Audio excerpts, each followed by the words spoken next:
The world won't slow down for you. It won't get quieter, kinder, or more predictable just because you're overwhelmed. Chaos doesn't ask for permission. It shows up uninvited. And most people, they break under it.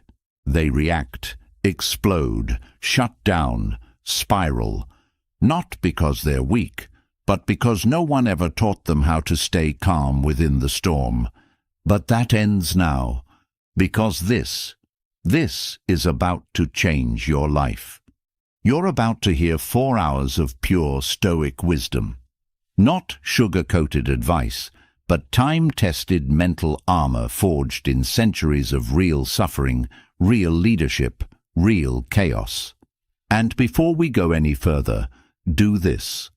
Comment, "I am ready to stay calm in chaos." So not only your subconscious mind, but also the universe knows you're done living at the mercy of everything around you. This is your line in the sand. Now, breathe. Let these teachings wash over you. Marcus Aurelius, Seneca, Epictetus. They didn't escape the madness. They found stillness within it. And as you drift off tonight, their words will begin reshaping how your mind responds to pressure. You'll learn how to pause when others panic, to ground yourself when everything feels out of control, to lead, to endure, and to let go without losing yourself. This isn't just sleep. It's training for the storm. And when you wake up, you won't just feel rested. You'll feel unshakable. We're about to explore 7 habits that completely transformed my life in just 1 week. Yes, you read that correctly. 1 week. I know it sounds almost unbelievable, but trust me, these aren't the typical tips you hear all the time. These are real, honest habits that I personally incorporated into my daily routine. I experienced the struggles, the breakthroughs, and the growth, and the change I underwent was nothing short of amazing. I'm excited to share these with you because they've made such a profound difference in my life, and I believe they can do the same for you. Whether you're aiming to boost your productivity, improve your mental health, or make a positive change in your daily life, these habits can help you get there. So grab a cup of coffee, get comfortable, and let's dive in. Stick with me until the end, because these habits aren't just theoretical. They're practical steps that you can begin implementing today. I'll also share personal stories and insights from my own journey, giving you a candid look at how these habits worked for me. Let's get started. The first habit that truly changed my life was waking up early. Let's be real, I was never a morning person. My bed was my sanctuary, and I used to hit the snooze button far too many times. Mornings always felt rushed, and I often felt like I was starting my day off wrong. But I decided to try waking up early, and let me tell you, it was a game changer. I began setting my alarm for 5 a.m., and the first few days were tough. I dragged myself out of bed, feeling groggy and questioning whether this was worth it. But I pushed through, and by the 3rd day, something incredible happened. I began to appreciate the peacefulness of the early morning hours. There was something almost magical about being up before the rest of the world, when everything was still and calm. With those extra hours in the morning, I had time for things I'd never been able to fit into my day before. I started with some light exercise, nothing intense, just stretching or a short jog around the neighborhood. This helped wake me up and energized me for the rest of the day. I also took time to meditate and set my intentions for the day. These few moments of mindfulness had a huge impact on my overall mindset and productivity. An unexpected benefit of waking up early was that I no longer felt rushed. I had plenty of time to enjoy a healthy breakfast, savor my coffee, and plan out my day. This calm, unrushed start set a positive tone for the entire day. I felt more organized, less stressed, and had a greater sense of control over my time. One memory that stands out was the morning I watched the sunrise from my balcony. It was such a simple moment, but deeply beautiful. As the sky changed colors and the world slowly came to life, I felt an overwhelming sense of gratitude and peace. It was in that moment that I truly understood the power of waking up early. I encourage you to give it a try, even if it's just for a week. Start by waking up just 15 minutes earlier than usual and gradually increase that time. You might be surprised by how much of a positive impact it can have on your life. It's not just about gaining extra hours in the day, it's about using those hours to create a more mindful, intentional, and fulfilling start to your day. Speaking of daily habits, daily exercise was habit number 2 that truly transformed my life. Let me be upfront. I wasn't always the most active person. I used to find every excuse in the book to avoid working out. I'm too tired, I don't have time, or I'll start tomorrow. Sound familiar? But one day, I decided that enough was enough. I made a commitment to move my body every single day for a week, and the results were incredible. I started small, just 20 minutes a day, mixing up yoga, jogging, and strength training. I wanted to keep things interesting so I wouldn't get bored and quit halfway through. The first few days were tough. My muscles were sore, and I felt exhausted, but I reminded myself why I was doing this, to feel better both physically and mentally.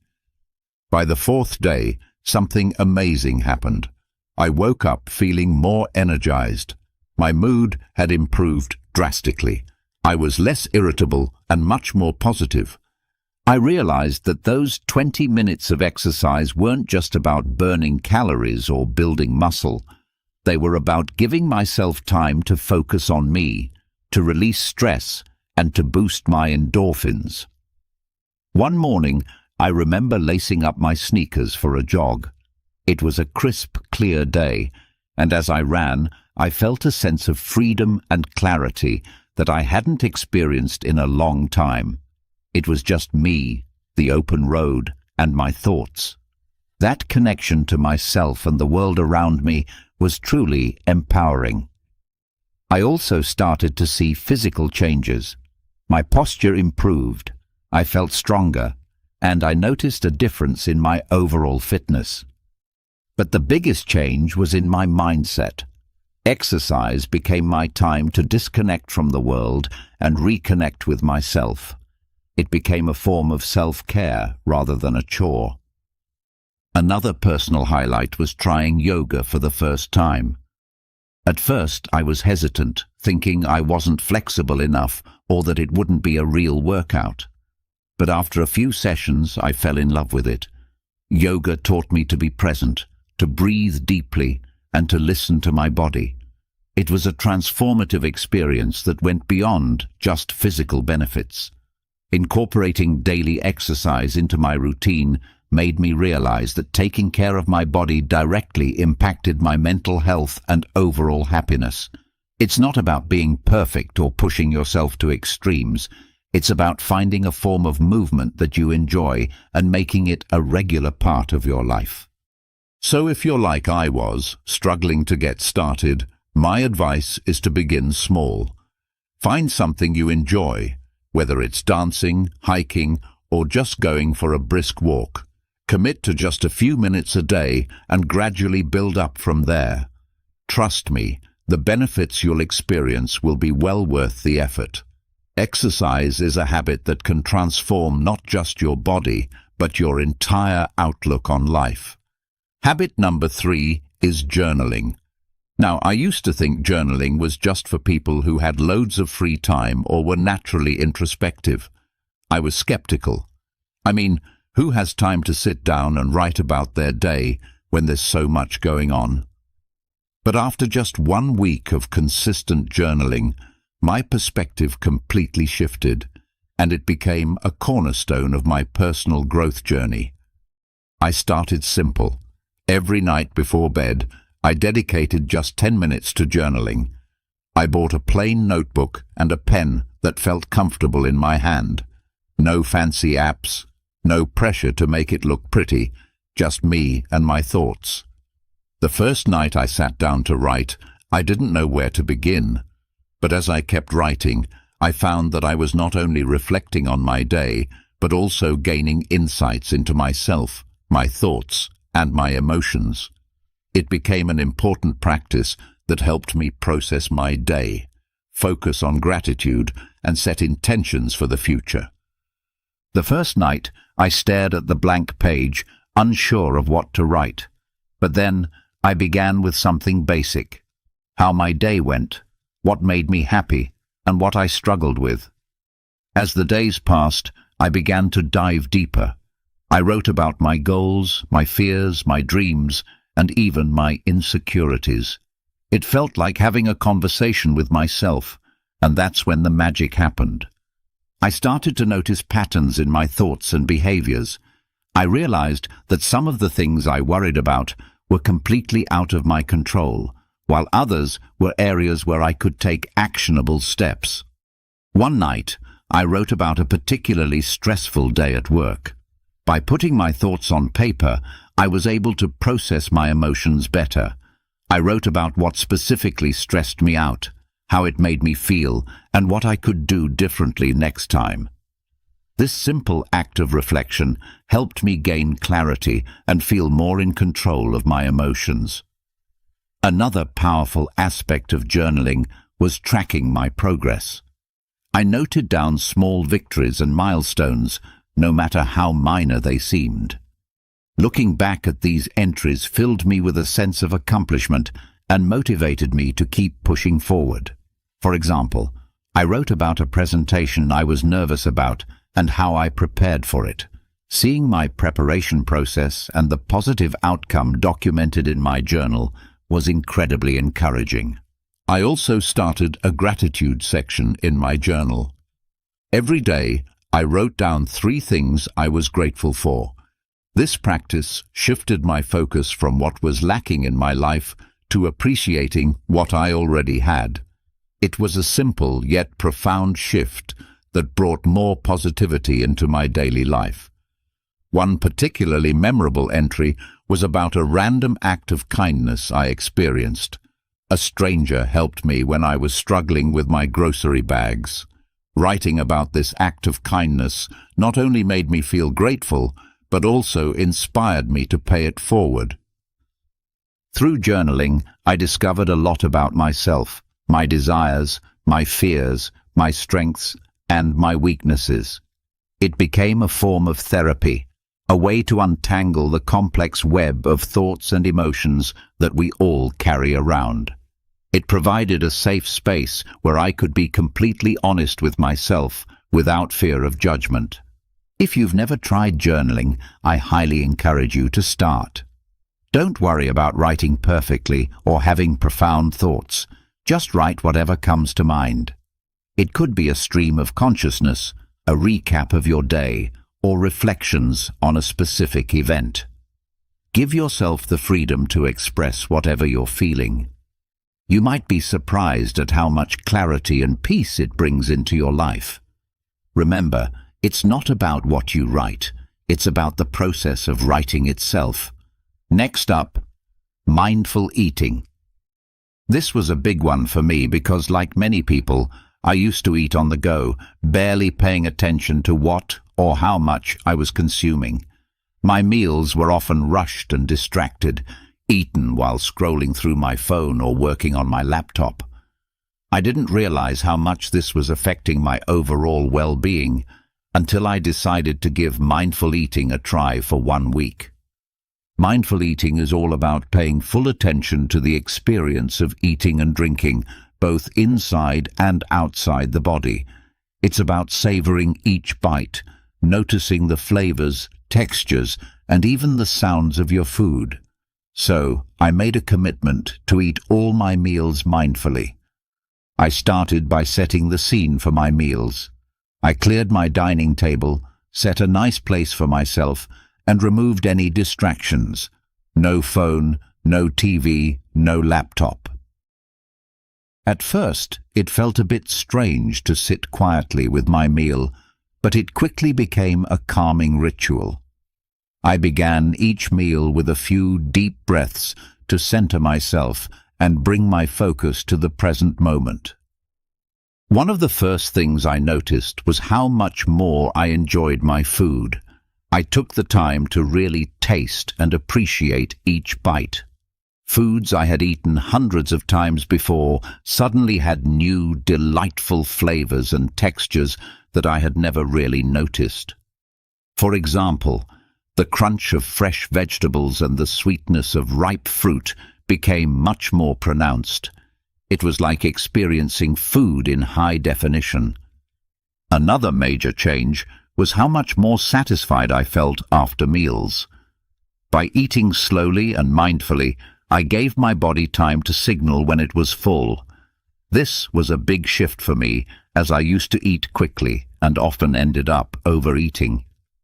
By paying attention to my hunger and fullness cues, I found that I naturally ate less and felt more satisfied. One memorable experience was with a simple bowl of oatmeal. Normally, I would wolf it down without a second thought, but this time I took it slow, savoring the creamy texture and the subtle sweetness of the honey I drizzled on top. It became a moment of gratitude and mindfulness that set a positive tone for the rest of my day. I also started to notice how different foods made me feel. Heavier processed foods left me feeling sluggish and bloated, while fresh whole foods made me feel energized and light. This awareness led me to make healthier choices naturally, without feeling deprived or restricted. Another aspect of mindful eating is being aware of the emotional connections we have with food. I started to recognize when I was eating out of boredom, stress, or emotional comfort, rather than true hunger. This awareness was powerful. Instead of mindlessly snacking, I could address the underlying emotion. Maybe I needed a break, some relaxation, or a chat with a friend, rather than a bag of chips. There was one particular evening when I had a craving for something sweet after dinner. Instead of automatically reaching for dessert, I paused and asked myself if I was truly hungry or just seeking a reward after a long day. I realized I wasn't actually hungry and opted for a warm cup of herbal tea instead. It was a small victory that highlighted how powerful mindful eating can be. Incorporating mindful eating into my life was a transformative experience. It helped me develop a healthier relationship with food, improved my digestion, and even enhanced my overall sense of well-being. It's a habit I've continued beyond that initial week, and I can't recommend it enough. If you're interested in trying mindful eating, start with just one meal a day. Sit down without distractions, take a few deep breaths, and savor each bite. Pay attention to the flavors, textures, and how the food makes you feel. You might be surprised at how this simple practice can change your entire eating experience. It's a wonderful way to reconnect with your body and truly appreciate the nourishment that food provides. Now, habit 5, limiting screen time. This one was particularly challenging for me, and I suspect it might be for many of you as well. We live in a digital world, and it's so easy to get sucked into endless hours of scrolling through social media, binge-watching shows, or checking emails. I realized that all the screen time was taking a toll on my mental health, productivity, and even my sleep. So, I decided to set some boundaries and see what happened. First, I set a daily limit of 1 hour for non-work-related screen time. This meant no mindless scrolling through Instagram, no endless YouTube marathons, and no late-night TV binges. It was tough at first. I had become so accustomed to filling every spare moment with screens, but I knew I needed to make a change. The first thing I noticed was how much more time I had in my day. I hadn't realized how much of my time was being eaten up by screens until I consciously limited it. With those extra hours, I found myself rediscovering old hobbies and interests that I had neglected. I picked up a book I had been meaning to read, started doodling and drawing again, and even tried my hand at cooking new recipes. One evening, instead of watching TV after dinner, I decided to take a walk in the park. The fresh air, the sounds of nature, and the simple act of moving my body felt incredibly rejuvenating. It was a stark contrast to the usual screen-induced lethargy. That walk became a cherished part of my daily routine, something I looked forward to and enjoyed immensely. Another significant change was in my sleep quality. I used to take my phone to bed, scrolling through social media or watching videos until I felt sleepy. But this habit often left me feeling wired and restless, leading to poor sleep. By limiting screen time, especially before bed, I found it much easier to wind down and fall asleep. I started a bedtime routine that didn't involve screens, reading a physical book, meditating, or simply reflecting on my day. This change led to deeper, more restful sleep and made a huge difference in my overall energy levels. I also noticed improvements in my mental health.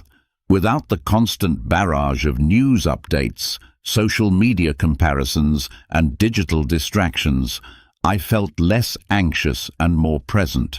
I was more focused during conversations, more attentive to the people around me, and more engaged in my daily activities.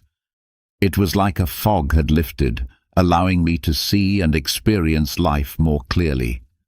One particularly memorable day was when I spent an entire afternoon at a local cafe with just a notebook and a pen. I wrote down my thoughts, planned some goals, and even sketched a bit.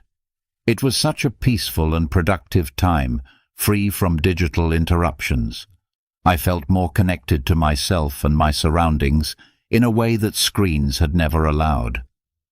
Of course, there were moments of temptation and slips along the way, but each time I noticed myself reaching for my phone out of habit, I gently reminded myself of the benefits I was experiencing and redirected my focus to something more fulfilling.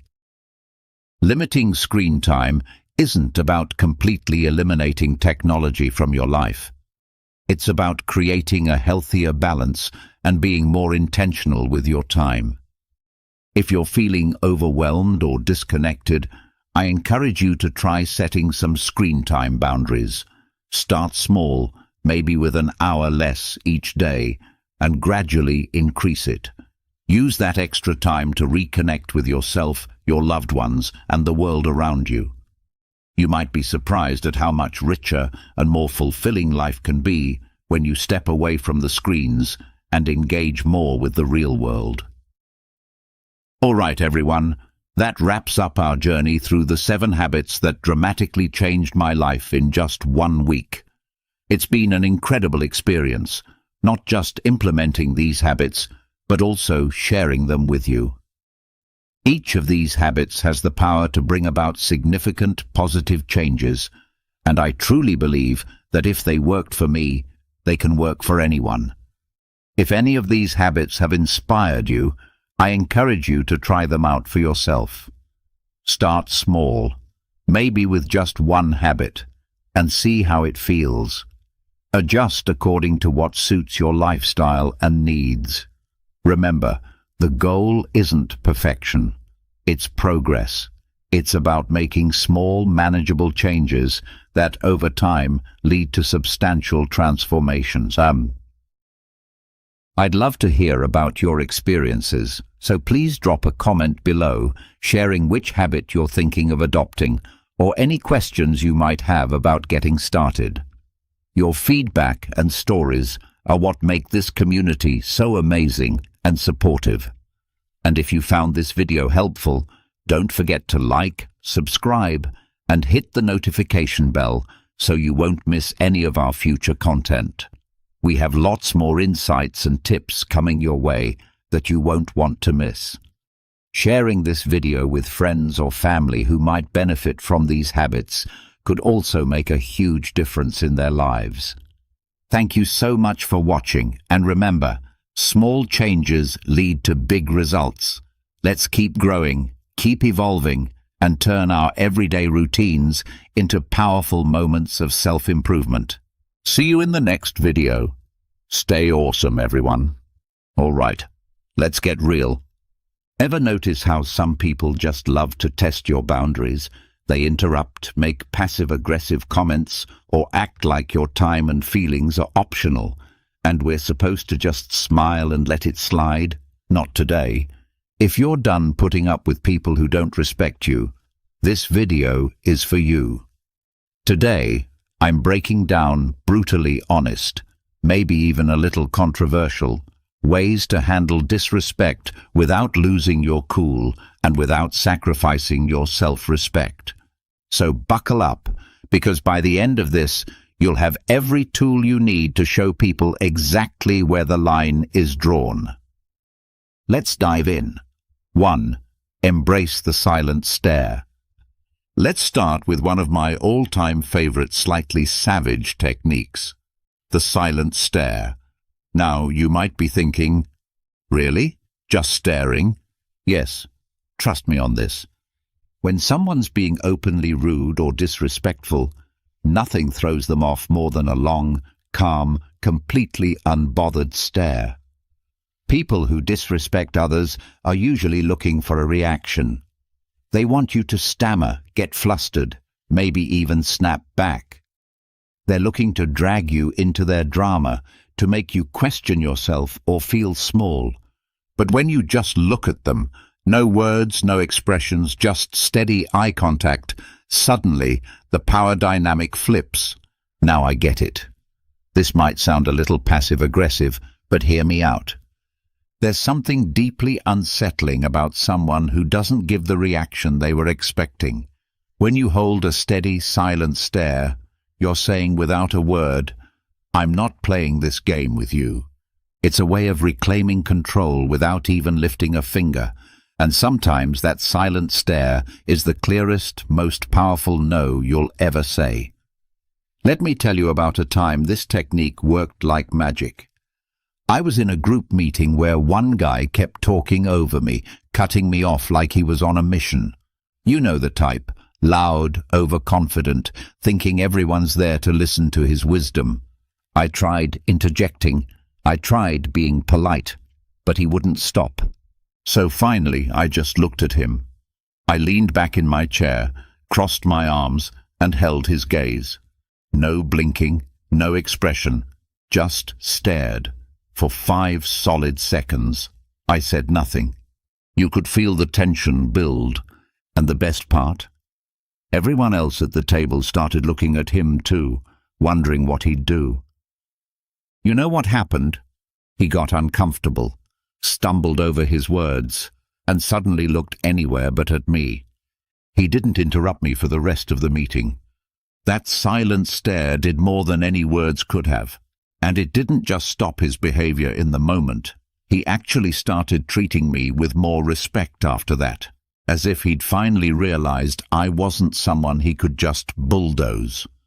Sometimes you have to show people who you are without saying a word.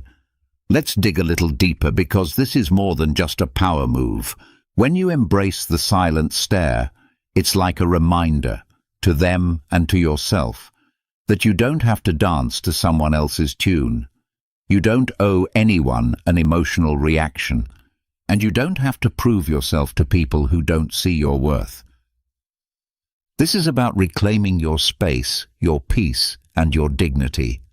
Too often, when someone is disrespectful, we feel an urge to defend ourselves, to make our case, or worse, to let it slide because we don't want to create a scene. But the silent stare, It's not about being aggressive.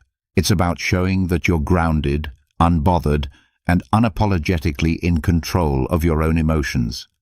It's also about accountability. People who are used to disrespecting others often do it without even thinking. They've never been called out, never faced real consequences for treating others poorly. When you give them that silent, deadpan look, it's like you're holding up a mirror. Suddenly, they're left alone with their own behavior. You're not telling them they're wrong, you're showing them. And most people don't like to see themselves like that. That's why this works. I've noticed that the silent stare tactic does more than just get the other person to back off. It also strengthens your sense of self-worth. When you stand there silent and still, you're reminding yourself that their words or actions can't shake you. I used to be the type who'd nervously laugh off rude comments or try to explain myself when someone questioned my choices. But honestly, that just drained my energy and made me feel worse. Learning to just look at someone, to let that silence fill the room without backing down, was a game changer. It feels like a small act of defiance, a quiet but powerful declaration of self-respect. So if someone's being rude, pushing boundaries, or making you feel less than, try the silent stare. Just look at them. Let them feel the weight of your calm. You'll be surprised at how uncomfortable it makes them and how empowered it makes you feel. The silent stare says, "I respect myself too much to get dragged into your negativity," and that's a message worth sending. 2. Embrace silence as your answer. Here's a little secret weapon that's incredibly underrated. Silence. When someone disrespects you, one of the most powerful responses is no response at all. Now I know what you're thinking. Silence feels passive, almost like you're letting them get away with it, right? But here's the truth. Silence is far from passive. It's a choice. And sometimes it's the boldest, loudest answer you can give. When someone's throwing negativity at you, they're trying to pull you into their drama, to make you feel small or defensive. But when you don't engage, when you just let their words hang in the air without responding, it forces them to sit alone with their own behavior. And that silence, it's deafening. Now here's why this works so well. People who disrespect others usually expect a reaction. They're looking for a fight, a justification, or just some kind of validation for their own behavior. But silence says, "I'm not giving you my energy." By not engaging, you're keeping control of the conversation and letting them know, "I'm not here to entertain your disrespect." Sometimes the most powerful way to communicate is by not communicating. It's a quiet, subtle reminder that they're not worth your time or your words. I remember once being in a situation with someone who just couldn't resist making these little digs. You know the kind of person, hides their insults as jokes and tries to pass it off as harmless fun. So one day, he says something completely unnecessary about my work, clearly just to get a rise out of me. Normally, I would have tried to explain myself, or maybe even fired back a comment. But this time, I just looked at him, raised an eyebrow, and said absolutely nothing. I let his words hang in the air, letting him feel that awkward, silent pause. And you know what? He didn't know what to do. He looked at me, then looked down, mumbled something, and moved on. That moment was the last time he tried pulling that with me. It was like he realized that if I wasn't reacting, there was no power to be gained. That's the beauty of silence. It starves disrespect of the attention it craves. Here's the deeper message. When you choose silence, you're choosing yourself. You're saying, "I value my peace over your opinion of me." And that's not just empowering, it's revolutionary. So often, we feel pressured to respond, to explain ourselves, to defend our choices, or to prove our worth to people who frankly aren't interested in respecting us. But by embracing silence, you're refusing to play by their rules. You're taking a stand without lifting a finger. You're letting them know, you're not worth my words. It's not just about controlling the situation, it's about reclaiming your energy. Silence is like a filter. It keeps your peace intact by blocking out the negativity that others try to project onto you. The moment you stop feeling the need to respond to every rude comment or passive-aggressive jab, you free yourself. You stop giving people access to your inner world, and you start living on your own terms. I'll be real with you. Learning to use silence wasn't easy for me. I used to think that if I didn't defend myself, I'd look weak or passive. But I started noticing something interesting. Every time I responded to people who disrespected me, I'd end up drained and frustrated. But when I held my tongue and let their comments pass by like white noise, I realized I felt lighter, stronger, and more in control. It was like I took back a piece of my power every time I chose silence over reaction. Here's my challenge to you. The next time someone disrespects you, just pause, take a deep breath, look them in the eye, and say nothing. Let your silence speak for itself.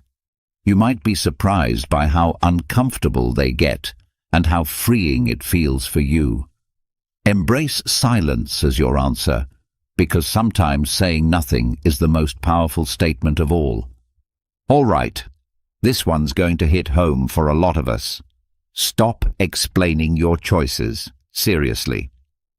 How many times have you made a decision for yourself only for someone to immediately start asking, why? Why did you do that?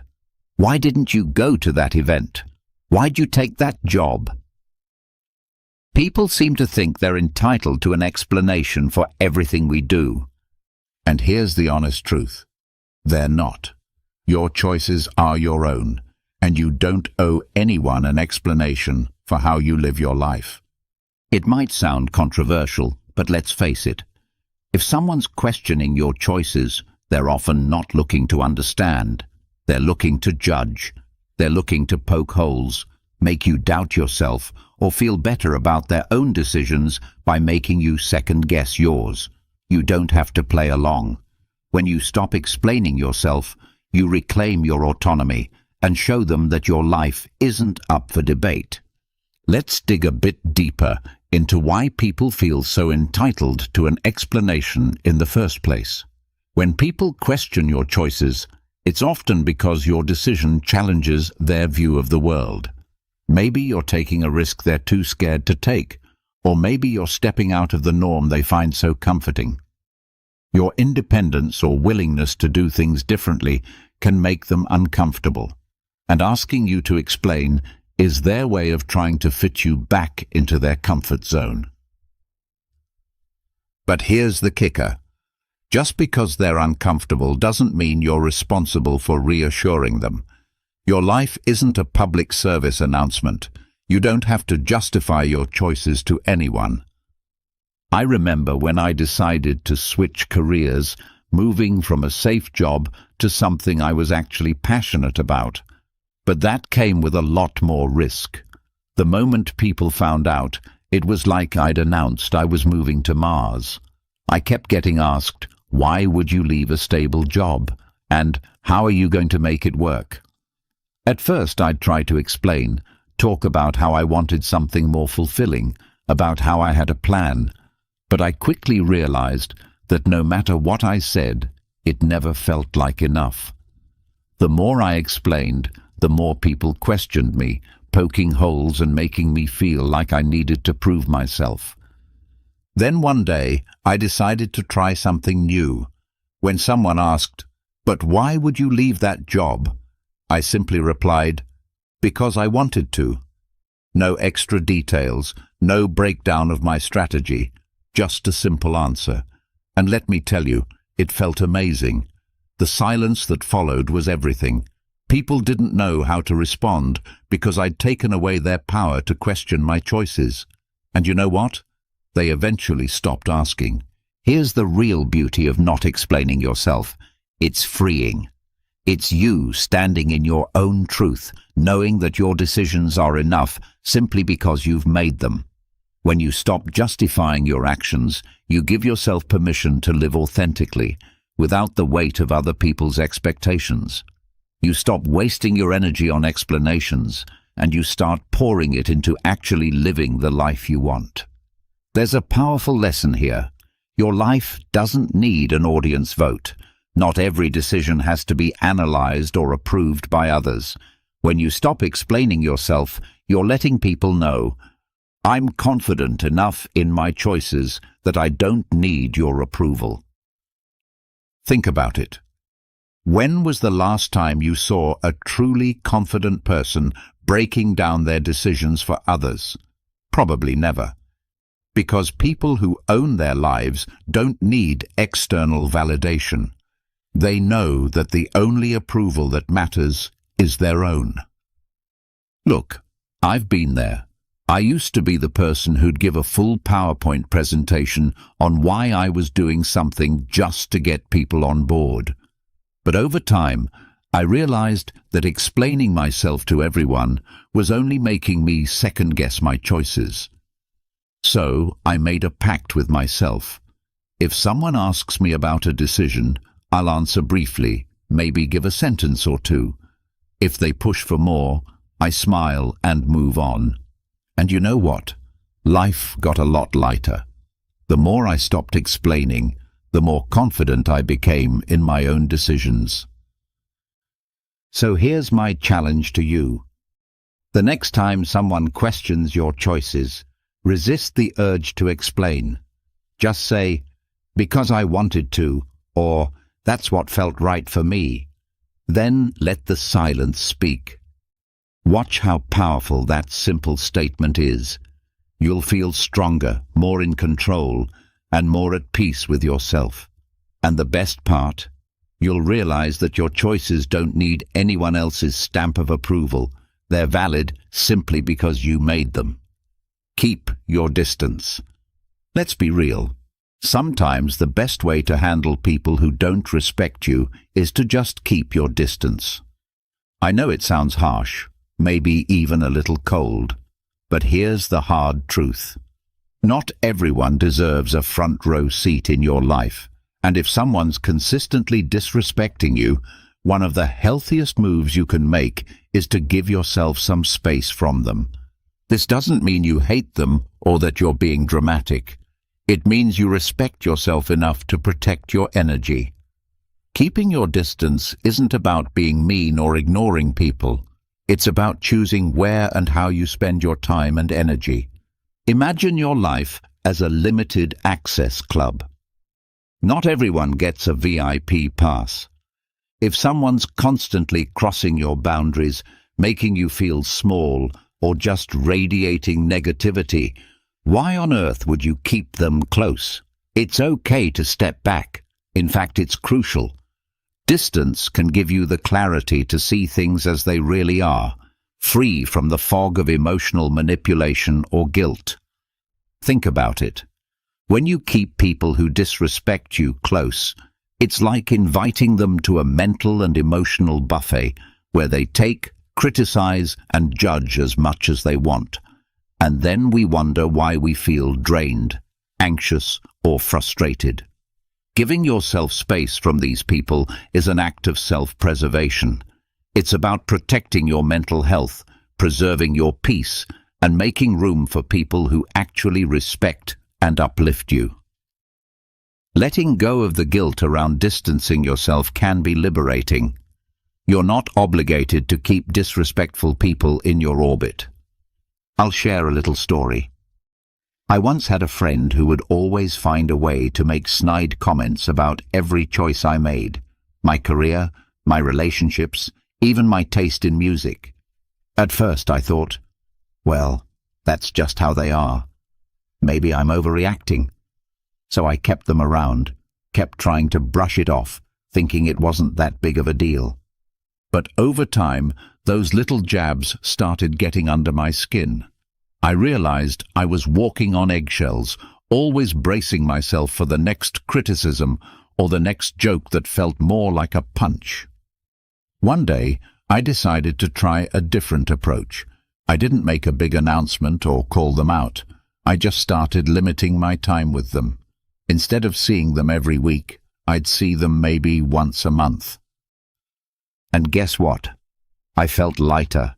I felt freer. And in that space, I realized just how toxic that friendship had become. Distancing myself gave me the mental clarity to see that I deserved better friends. Friends who would build me up instead of tearing me down. Here's the thing. Some people are going to tell you that keeping your distance is selfish. They'll say, but they're family, or you've been friends for years. It can feel uncomfortable, maybe even a little taboo, to admit that someone you know well just isn't good for you. Society tells us to be loyal, forgiving, and nice, but at what cost? Here's a little secret. Protecting your peace isn't selfish, it's necessary. You're not here to be anyone's emotional punching bag or their constant source of validation. Sometimes the best way to show someone you've had enough is by simply stepping back. Here's where it gets deep. Keeping your distance is a powerful reminder that you are your own priority. You don't have to play the role someone else has assigned to you. You don't owe anyone access to your mind, your time, or your emotions. When you put a little space between yourself and disrespectful people, you're making a statement. Your well-being comes first, and that's not just self-care, it's self-respect. Distance also gives you the chance to focus on the relationships that matter, the ones that genuinely uplift you. Think about it. The more time you spend around people who respect you, the more confident and fulfilled you feel. The less time you spend around those who tear you down, the less room they have to impact your thoughts, your mood, and your life. I used to feel so guilty about distancing myself from people, even if they weren't treating me well. I'd think, what if they think I don't care? Or maybe I'm overreacting. But over time, I learned that distancing myself wasn't just about removing negativity, it was about creating space for growth. When I started giving myself permission to distance from disrespectful people, I felt a new kind of freedom. I had more energy, more peace, and a clearer vision of who I wanted in my life. So, here's my challenge to you. Think about the people in your life who constantly disrespect you, who make you feel small or drained. Then ask yourself, do they really deserve this much access to me? Hold your head high. All right, let's talk about an old-school classic that never goes out of style. Holding your head high. Now, I know this might sound like generic advice, but trust me, this one is pure gold when dealing with people who don't respect you. Here's the thing. When someone is disrespectful, they're banking on making you feel small. They want you to doubt yourself, to lower your eyes, to shrink into yourself. But when you stand tall and hold your head high, you're saying, without a word, I know exactly who I am, and nothing you say or do will make me feel less. Here's what's powerful about this. Confidence makes people uncomfortable, especially people who disrespect others. Why?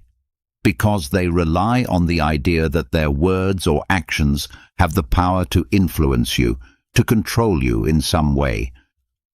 When you refuse to let their disrespect touch you, when you literally stand taller and hold your head up high, you're showing them that they don't have the power to bring you down. You're unbreakable, and people who thrive on disrespect don't know what to do with that. It throws them off balance. It makes them question their power, not yours. I remember being in a situation with someone who just couldn't resist throwing little insults my way every time we met. You know the type. Always a smirk, always a joke that feels more like an attack. I used to try and brush it off, but honestly, it got to me. I found myself starting to dread being around them, feeling like I had to defend myself every time. But then, one day, I decided I was done feeling small. I showed up, shoulders back, head high, and every time they made one of their little comments, I just looked them in the eye, smiled, and carried on like nothing had happened. And you know what happened? They actually started backing off. It's like they could sense that their comments weren't reaching me anymore, that I was too far above that nonsense. And suddenly, their power faded. There's something magnetic about holding your head high. It's like a silent force field that says, I'm untouchable. Now, here's where it gets a little spicy. People who don't respect you often hate seeing you confident.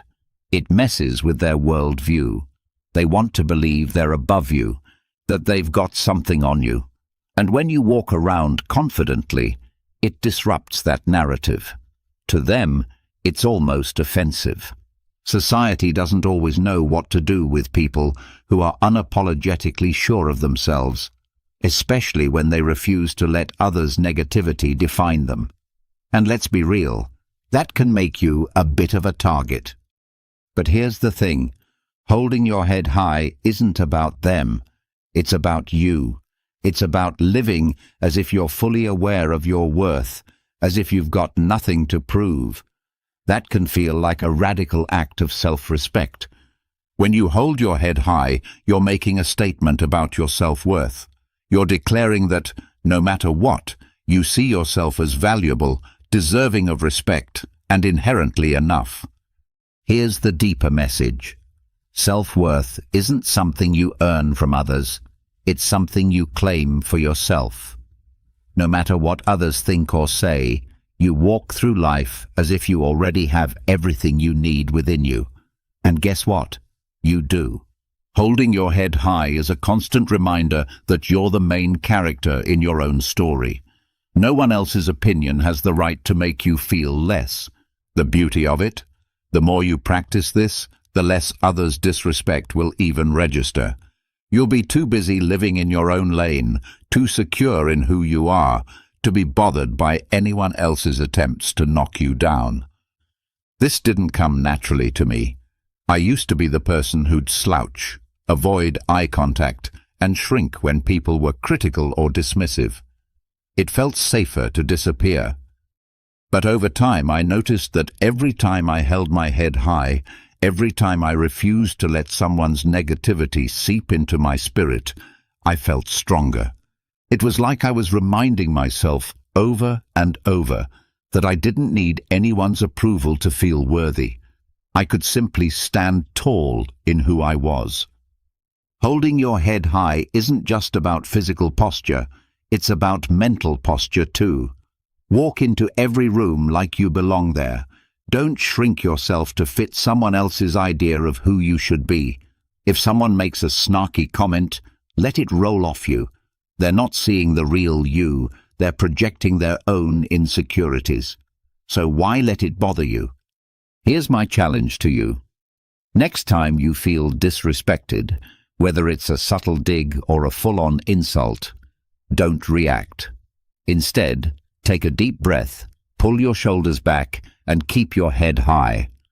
Look them straight in the eye, as if to say, I see you, but I'm above this. You'll feel a rush of confidence, a sense of peace that comes from knowing their words hold no power over you. Holding your head high is more than just good posture. It's a powerful, silent statement of your self-respect. It says, I know who I am, I value who I am, and nothing you say can change that. Because at the end of the day, respect starts with you. The more you respect yourself, the less room there is for anyone else's disrespect to stick. Stand tall, own your worth, and remember, you're worth every bit of that confidence. Life's too short to spend it bending over backwards for people who can't see your value. You don't need anyone's permission to stand tall, protect your peace, and live life on your terms. People will try to bring you down, test your boundaries, and question your choices. That's just the world we live in. But here's the thing. You get to decide what energy you let in. You set the standard for how you're treated. The best part? The more you focus on your self-respect, the more you'll attract people who see your worth, who uplift you instead of dragging you down. It all starts with you owning your power and letting the rest fall into place. So, hold your head high, embrace the silence when it serves you, and never apologize for walking away from what doesn't serve you. Thanks so much for watching. If you got something out of this, give it a thumbs up and maybe even hit subscribe for more content on owning your life and building the confidence to thrive. Share this with someone who needs a reminder to stand tall. And hey, drop a comment below if you've got a story about handling disrespect or setting boundaries. I'd love to hear it. Until next time, take care, stay strong, and remember, respect starts with you. Have you ever felt like someone's words or actions ruined your entire day? Maybe it was a rude comment, a thoughtless gesture, or even just an unexpected inconvenience. It's frustrating, isn't it? But here's the truth. No one has the power to control your emotions unless you let them. What if you could stay calm and unshaken no matter what life or anyone else throws your way? Imagine walking through your day with a sense of peace so strong that even the most irritating situations couldn't rattle you. That's not just wishful thinking, it's emotional mastery. In this episode, we're diving into 10 transformative lessons that will help you stop reacting impulsively, let go of anger, and regain control over your emotions. These lessons aren't about ignoring your feelings or pretending not to care. They're about building the mental strength to navigate life's challenges with grace and clarity. Whether it's dealing with criticism, setting boundaries, or learning to let go of grudges, you'll discover practical tools to protect your peace and live with confidence. By the end of this episode, you'll have the mindset and strategies you need to stay unbothered, even in the most difficult situations. So, if you're ready to unlock the secret to emotional freedom and live a life where no one else can control your mood, let's get started.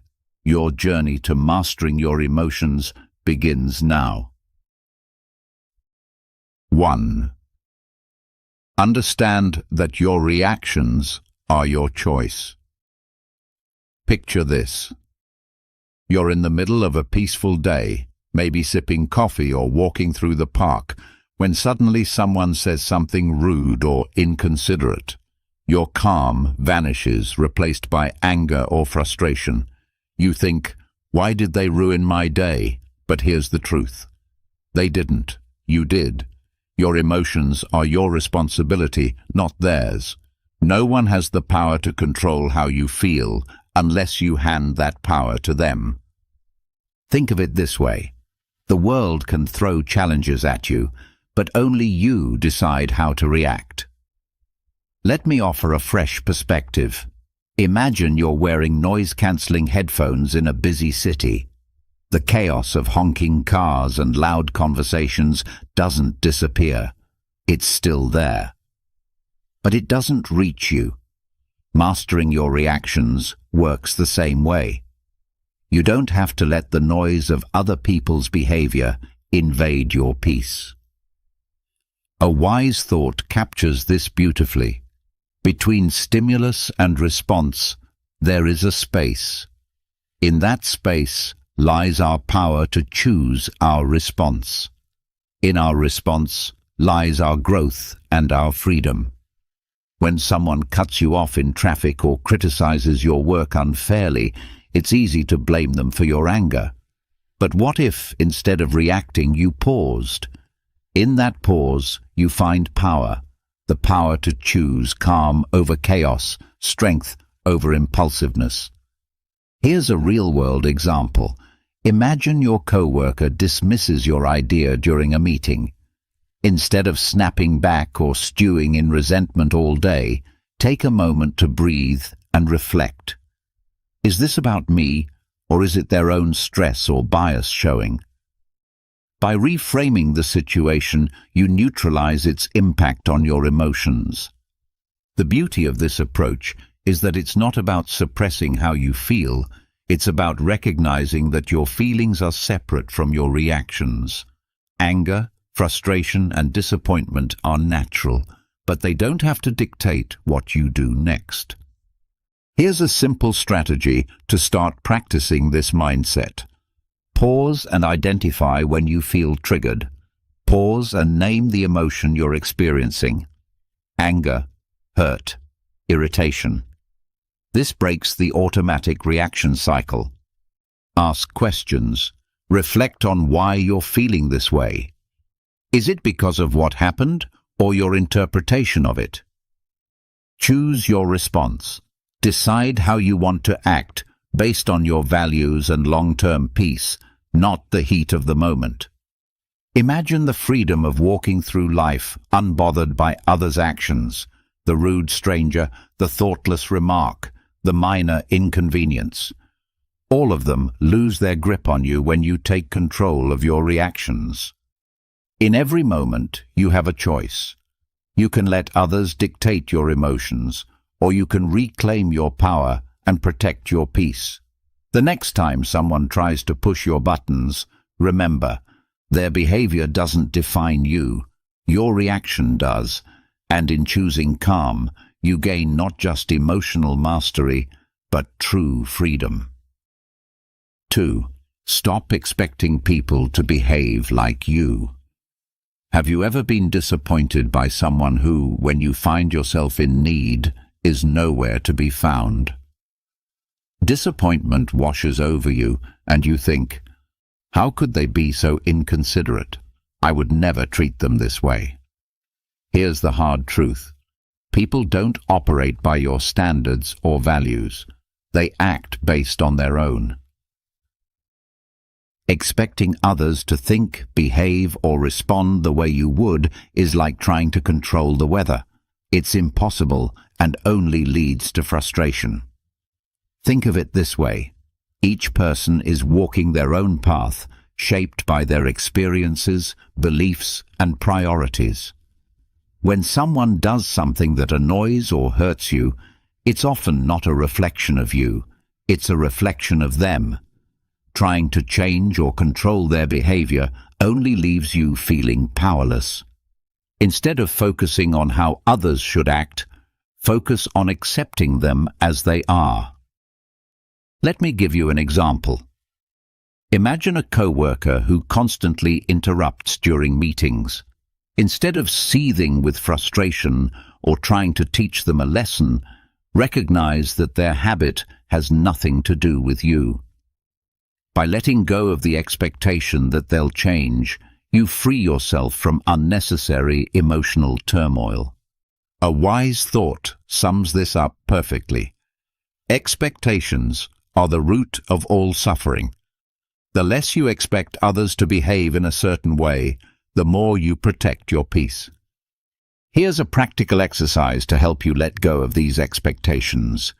Acknowledge your assumptions. When someone upsets you, ask yourself, what was I expecting them to do? Challenge that expectation. Reflect on whether it's realistic to expect someone else to act exactly as you would. Shift your focus. Instead of trying to control their behavior, focus on how you can respond calmly and maintain your peace. Think about how liberating this mindset is. The rude stranger, the forgetful friend, the inconsiderate coworker, none of them have the power to disrupt your emotions unless you let them. When you stop expecting others to meet your standards, you take back control of your reactions. In the end, people are who they are, not who you want them to be. Accepting this truth doesn't mean tolerating bad behavior or abandoning your values. It means recognizing that your peace is too valuable to sacrifice for something you can't control. The next time someone disappoints or frustrates you, pause and remind yourself they're acting from their nature, not mine. And that's okay, because I choose my response. By releasing those expectations, you gain freedom, not just from others' actions, but from the emotional weight they once carried. Think about the last time you got into an argument. Maybe it was over something trivial, like which route was faster, or something deeper, like a disagreement with a close friend or partner.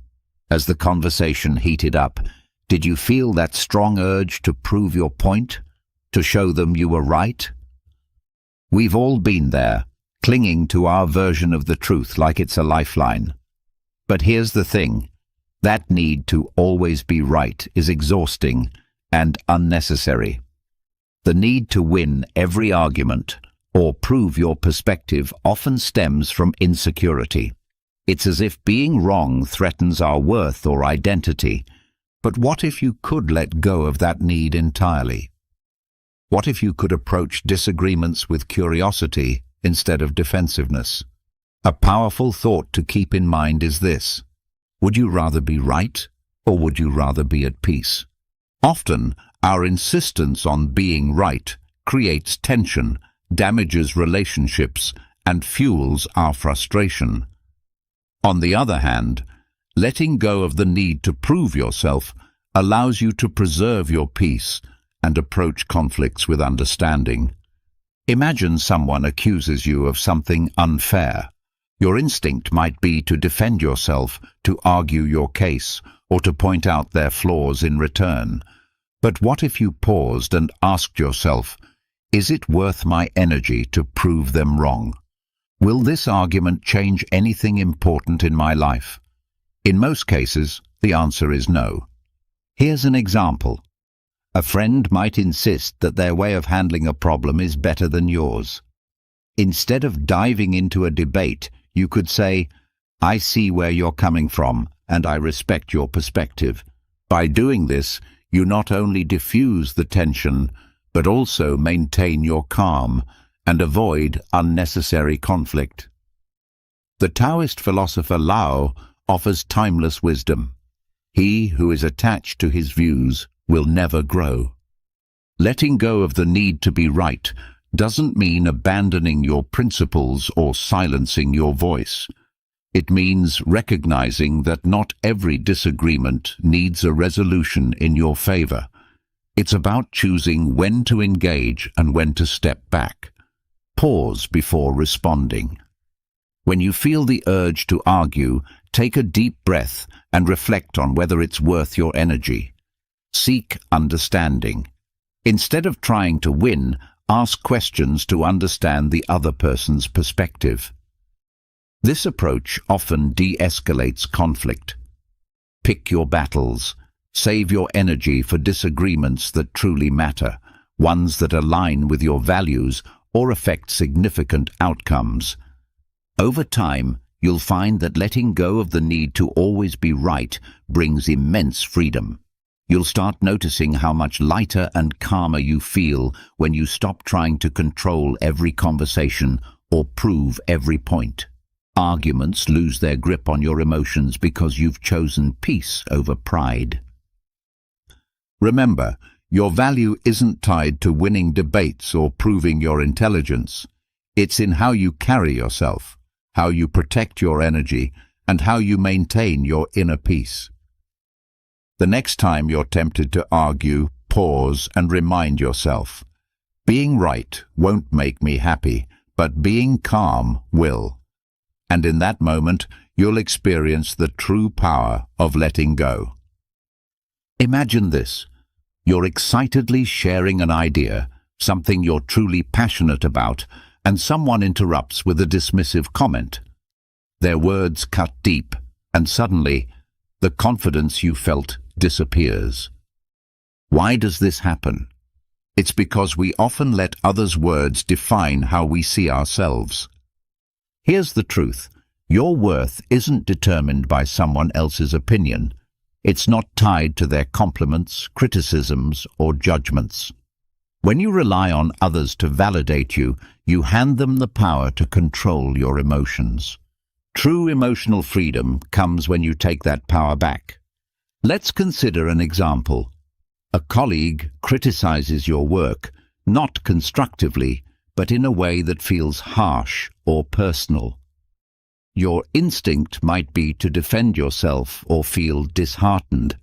But what if, instead of reacting, you paused and reminded yourself, their words reflect their perspective, not my value? By detaching your worth from their opinion, you protect your peace and maintain your focus. Marcus Aurelius captured this wisdom perfectly. It never ceases to amaze me. We all love ourselves more than other people, but care more about their opinions than our own. This isn't about ignoring feedback or dismissing others entirely. It's about filtering what truly matters. Constructive criticism can help you grow, but unwarranted negativity doesn't deserve space in your mind. Pause before reacting. When someone's words sting, take a moment to breathe. This pause gives you the chance to choose your response instead of reacting impulsively. Separate fact from opinion. Ask yourself, is there truth in what they're saying, or is it just their perspective? Focus on what helps you grow and let the rest go. Reaffirm your worth. Remind yourself that your value isn't tied to anyone else's approval. Your worth is intrinsic, independent of external validation. Lao offers another layer of wisdom. Care about what other people think, and you will always be their prisoner. Letting go of the need for validation doesn't mean you stop caring about people. It means you stop caring about opinions that don't serve your growth. By doing so, you free yourself from unnecessary emotional weight. The next time someone's words challenge your confidence, pause and ask yourself, am I letting this define me, or can I choose to focus on what I know to be true about myself? In that moment, you reclaim your power and remind yourself that no one's words can diminish your value unless you let them. True strength lies not in avoiding criticism, but in knowing your worth regardless of it. When you stop letting others' words define you, you create space for authenticity, confidence, and peace. And that's a life no one can take from you. 5. Protect your energy by setting boundaries. Picture this. A friend calls you in the middle of your busy day, asking for help with something they could probably handle on their own. Or perhaps a co-worker dumps a last-minute task on you, assuming you'll say yes. You feel the weight of obligation, but also the frustration of knowing this will disrupt your plans. Why is it so hard to say no? Here's the truth. Protecting your peace requires setting boundaries. And boundaries aren't selfish, they're necessary. Without them, you let others dictate your time, energy, and emotional well-being. Saying yes to everyone else often means saying no to yourself. A powerful reminder comes to mind. You can't pour from an empty cup. If you're constantly giving without protecting your energy, you'll find yourself burned out, resentful, and disconnected from your own needs. Boundaries are how you safeguard your emotional freedom while maintaining healthy relationships. Think about this. When someone oversteps your boundaries, it's not their fault. It's yours for not clearly defining and upholding them. People aren't mind readers, and unless you communicate what you're okay with, they'll continue to push, often unintentionally. Setting boundaries is a form of self-respect, and it also teaches others to respect you. Here's an example. Imagine you're always the person friends come to for advice, even late at night. You want to be supportive, but it's draining your energy. Instead of silently resenting them, you could say something like, "I care about you, but I need to keep evenings for myself to recharge. Let's talk tomorrow instead." This approach is firm yet kind, and it protects your peace without damaging the relationship. Epictetus reminds us, freedom is the ability to live as we wish. Living freely doesn't mean ignoring others' needs. It means deciding where your energy is best spent. Boundaries let you choose your priorities and ensure you're not giving more than you can handle. Here's how to start setting boundaries effectively. Be clear and honest. Communicate your limits calmly and directly. People are more likely to respect boundaries when they understand them. Use I statements. Focus on your needs rather than blaming others. For example, say, "I need some quiet time after work," instead of, "You're always bothering me." Stick to your boundaries. Once you set a limit, uphold it. Consistency shows others that you're serious about protecting your space. Lao offers another perspective. He who knows when to stop does not find himself in trouble. This wisdom reminds us that knowing your limits and respecting them prevents unnecessary stress and frustration. Boundaries aren't walls to shut people out. They're bridges to healthier, more balanced relationships. The next time you feel overwhelmed or taken for granted, pause and ask yourself, have I communicated my needs clearly? Am I honoring my own boundaries? By setting limits, you free yourself from unnecessary obligations and reclaim your energy for what truly matters. Remember, you're not responsible for managing everyone else's feelings or fixing their problems. Your primary responsibility is to yourself, your peace, your time, and your emotional well-being.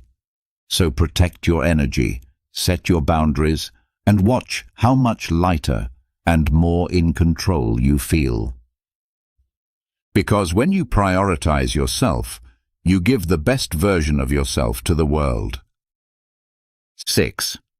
Detach from the opinions of others. Imagine this.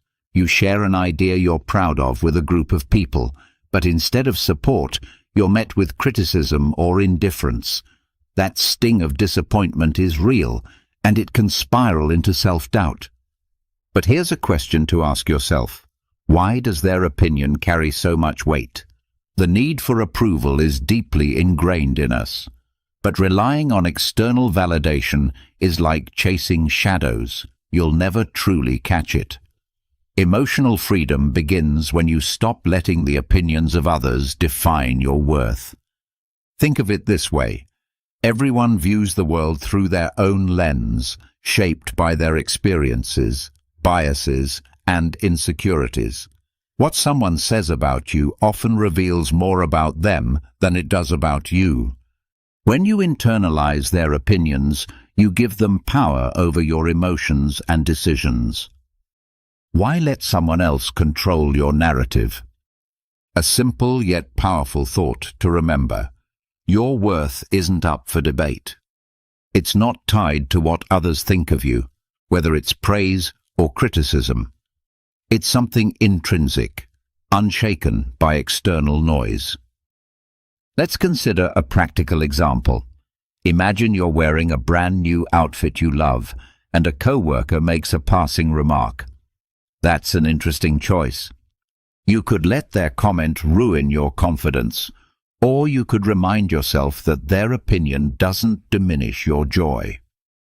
When you detach from the need for approval, you free yourself to live authentically. The Stoic philosopher Epictetus said, "If you want to improve, be content to be thought foolish and stupid." This might sound harsh, but it's liberating. Growth often involves going against the grain or doing things others might not understand. Seeking approval can hold you back, while embracing your own path, even if misunderstood, sets you free. Here's how to start detaching from the opinions of others. Question their importance.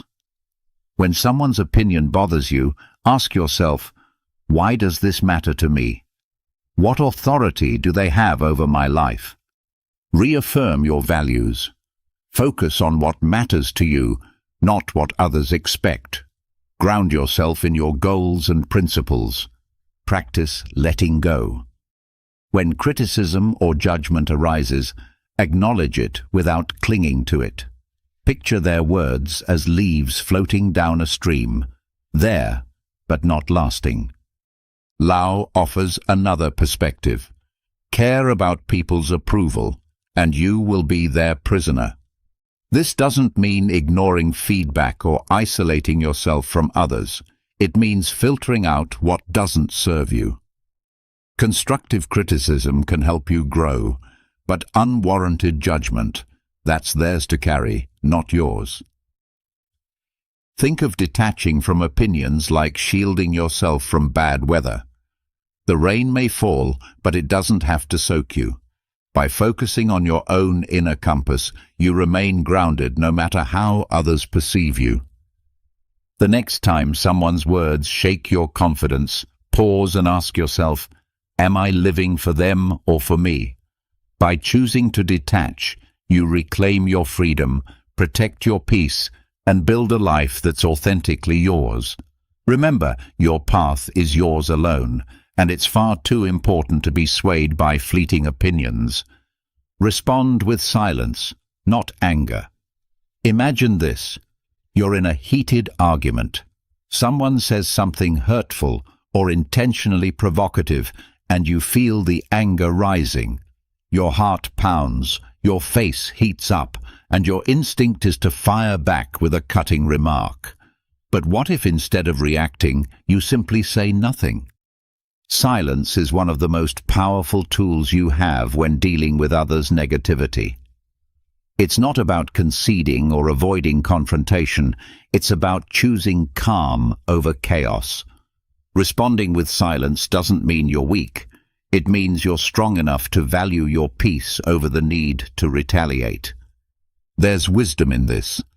The less you respond to negativity, the more peaceful your life becomes. Silence speaks volumes. It says, I won't let your behavior control me. Let's take an example. Imagine someone at work undermines you during a meeting, trying to make you look bad in front of others. You have two choices: engage in a back-and-forth argument or pause and respond with silence. By staying silent, you deny them the reaction they seek and maintain your composure, showing everyone around you who truly holds the higher ground. The Stoic philosopher Marcus Aurelius said, "The best answer to anger is silence. Anger often seeks fuel to keep burning, and silence starves it. When you choose not to engage, you break the cycle of negativity and protect your emotional well-being." Think of silence as a shield. It deflects the noise without pulling you into the fight. Here's how to make silence your go-to response in moments of provocation. Pause before reacting. When someone says something provocative, take a moment to breathe. Silence creates space for clarity. Listen without defending.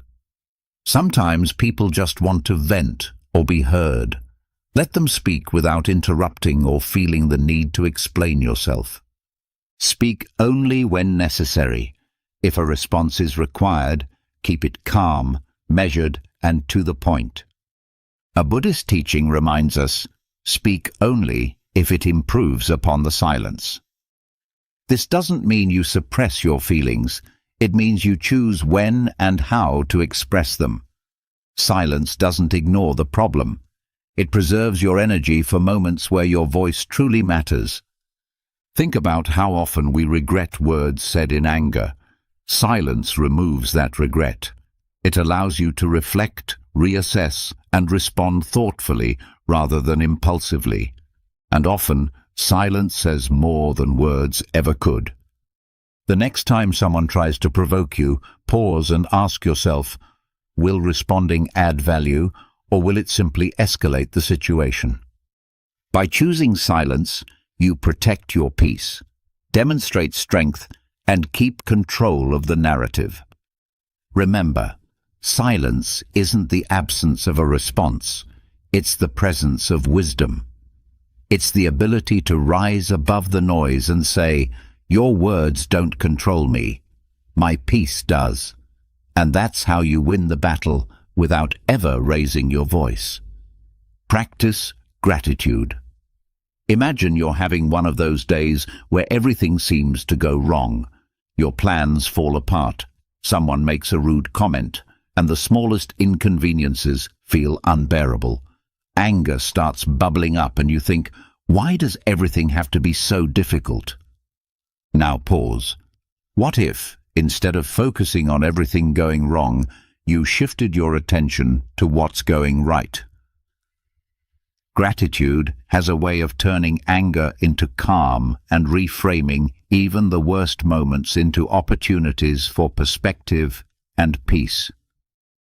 Here's a powerful truth. You can't feel grateful and angry at the same time. Gratitude works like a mental reset button. It pulls you out of the spiral of negativity and reminds you of the good that still exists, even in frustrating situations. Take a simple example. You're stuck in traffic, running late to an important appointment. Instead of fuming at the cars ahead, try this. Take a deep breath and think of 3 things you're thankful for. Maybe it's the fact that you have a car, the opportunity you're headed toward, or even just the music playing on the radio. It might sound small, but this shift can transform your emotional state almost instantly.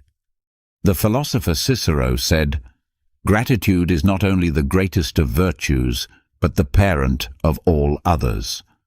Gratitude doesn't just dissolve anger, it builds resilience, fosters patience, and helps you focus on what truly matters. It's a tool you can use anytime, anywhere, to protect your peace. Here's how to make gratitude a daily habit. Pause and reflect. When anger starts to rise, take a moment to breathe and ask yourself, what's one thing I can be thankful for right now? Keep a gratitude journal. At the end of each day, write down 3 things that went well, no matter how small they seem. This trains your mind to look for the positive. Use gratitude as a reframe. When faced with a challenge, think about what you can learn or how the situation could be worse. Gratitude often comes from recognizing what you still have. For example, let's say someone criticizes you harshly. Instead of letting anger take over, try reframing it. I'm grateful for the chance to learn from this feedback, even if it wasn't delivered kindly.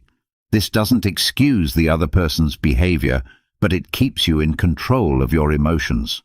The Buddha reminds us, let us rise up and be thankful, for if we didn't learn a lot today, at least we learned a little. And if we didn't learn a little, at least we didn't get sick. And if we got sick, at least we didn't die. So let us all be thankful.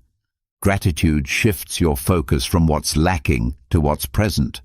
It's not about denying frustration or anger. It's about choosing to prioritize what uplifts you over what drags you down. The next time you feel anger creeping in, pause and ask yourself, what can I be thankful for in this moment? You'll find that gratitude doesn't just dissolve the anger, it replaces it with calm, clarity, and a sense of control.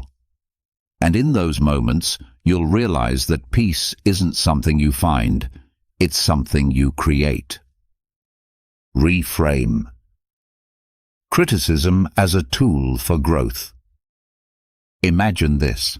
You've just shared an idea you're proud of, maybe at work, with friends, or online, and someone immediately shoots it down with harsh criticism. Your first instinct? Defensiveness, maybe even anger. It's natural to feel this way when your efforts are met with negativity. But what if you could reframe criticism, seeing it not as an attack, but as an opportunity to grow? Criticism, no matter how it's delivered, holds value if you're willing to look for it. It can show you blind spots, challenge your thinking, or push you to improve. When you shift your perspective, criticism stops being a source of frustration and becomes a tool for self-betterment. Here's an example. Imagine you're preparing a presentation and a colleague points out several flaws in your work. You could dismiss them, thinking, "They're just trying to undermine me," or you could pause and reflect. Is there truth in what they're saying? How can I use this feedback to improve?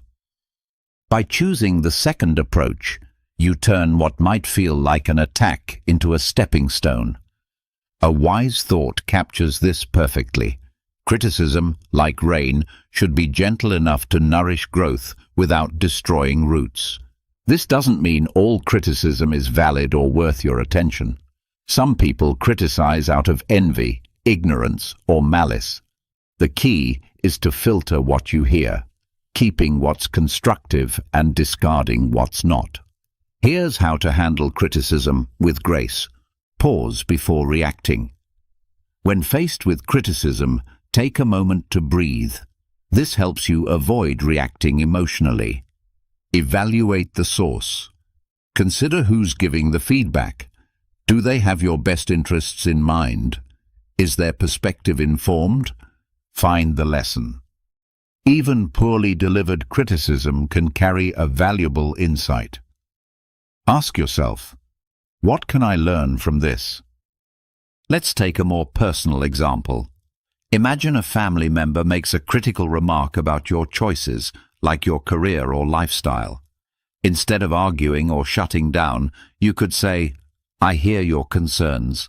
I'll think about what you've said."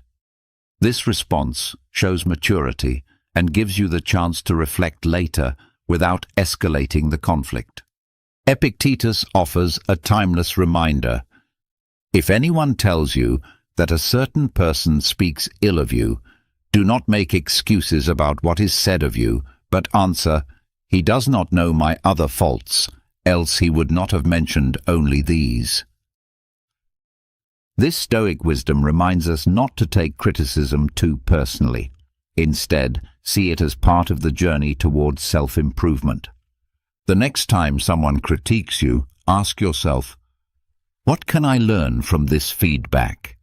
Is this criticism about me, or does it reflect more about them? How can I grow from this moment? Lao Tzu reminds us, knowing others is intelligence. Knowing yourself is true wisdom. Criticism, when approached with the right mindset, is a mirror that helps you understand yourself better. It's not always comfortable, but growth rarely is.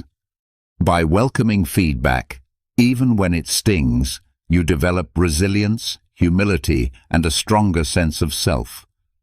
So the next time criticism comes your way, pause and reframe it. See it not as an obstacle, but as a stepping stone toward becoming your best self. Remember, growth often hides in discomfort, and those who embrace it unlock a level of strength that no criticism can shake. Master the art of letting go. Imagine holding on to a hot coal, determined to throw it at someone who hurt you. But while you're waiting for the right moment, the coal keeps burning your hand. Anger, grudges, and resentment work the same way. They harm you far more than the person who caused your pain. The real strength lies not in holding on, but in letting go. Letting go doesn't mean forgetting or condoning what happened. It means releasing the emotional weight that drags you down, freeing yourself from the control of the past. When you let go, you reclaim your energy, your peace, and your ability to focus on the present. The Buddha puts it beautifully. Holding on to anger is like drinking poison and expecting the other person to die. Think about a time when someone wronged you. Maybe it was a betrayal, an unfair judgment, or an unkind word. How much time did you spend replaying that moment in your mind? How much energy did you waste imagining confrontations or seeking revenge? Letting go is the antidote to this endless cycle. It allows you to move forward instead of staying trapped in the past. Here's an example. Imagine you're at work and a colleague takes credit for your idea. You could spend days stewing over the injustice, letting it affect your mood and productivity. Or you could let it go, recognizing that your worth isn't tied to one moment of recognition. By choosing the latter, you protect your peace and focus on what truly matters, your growth and future opportunities. Lao Tzu offers profound wisdom. When I let go of what I am, I become what I might be. Letting go isn't just about releasing anger or resentment. It's also about letting go of perfectionism, fear of failure, or the need for control. It's about embracing life as it is, with all its unpredictability, and finding freedom in acceptance. Here's how to start practicing the art of letting go. Acknowledge your feelings. Suppressing emotions only makes them stronger. Allow yourself to feel hurt, anger, or disappointment without judgment. Reframe the situation. Ask yourself, what can I learn from this experience? How can I grow stronger because of it? Focus on the present. Letting go is a choice you make for yourself, not for the other person. Shift your attention to the here and now, where your power lies. Think of letting go like releasing a balloon. The longer you hold on to it, the more it strains your hand. But when you let it float away, you feel lighter and freer. Life becomes less about what happened and more about what's possible. Marcus Aurelius reminds us, do not be disturbed by what is outside your power. Let it go, and you will find peace. This doesn't mean letting people walk over you or ignoring injustice. It means choosing where to direct your energy. By letting go of what you can't change, you create space for what you can, a brighter, calmer, and more fulfilling life. So the next time you find yourself clinging to anger or regret, pause and ask yourself, is this worth my peace? What would my life look like if I let this go? The answer will guide you toward emotional freedom, because true strength isn't in holding on, it's in knowing when to release. And when you do, you'll discover that the lighter you feel, the stronger you become. And there you have it, 10 powerful lessons to help you master your emotions and stay unbothered no matter what life throws your way. These aren't just ideas. They're tools you can use every day to protect your peace, build resilience, and take control of your reactions. Remember, the goal isn't to suppress your feelings or become indifferent.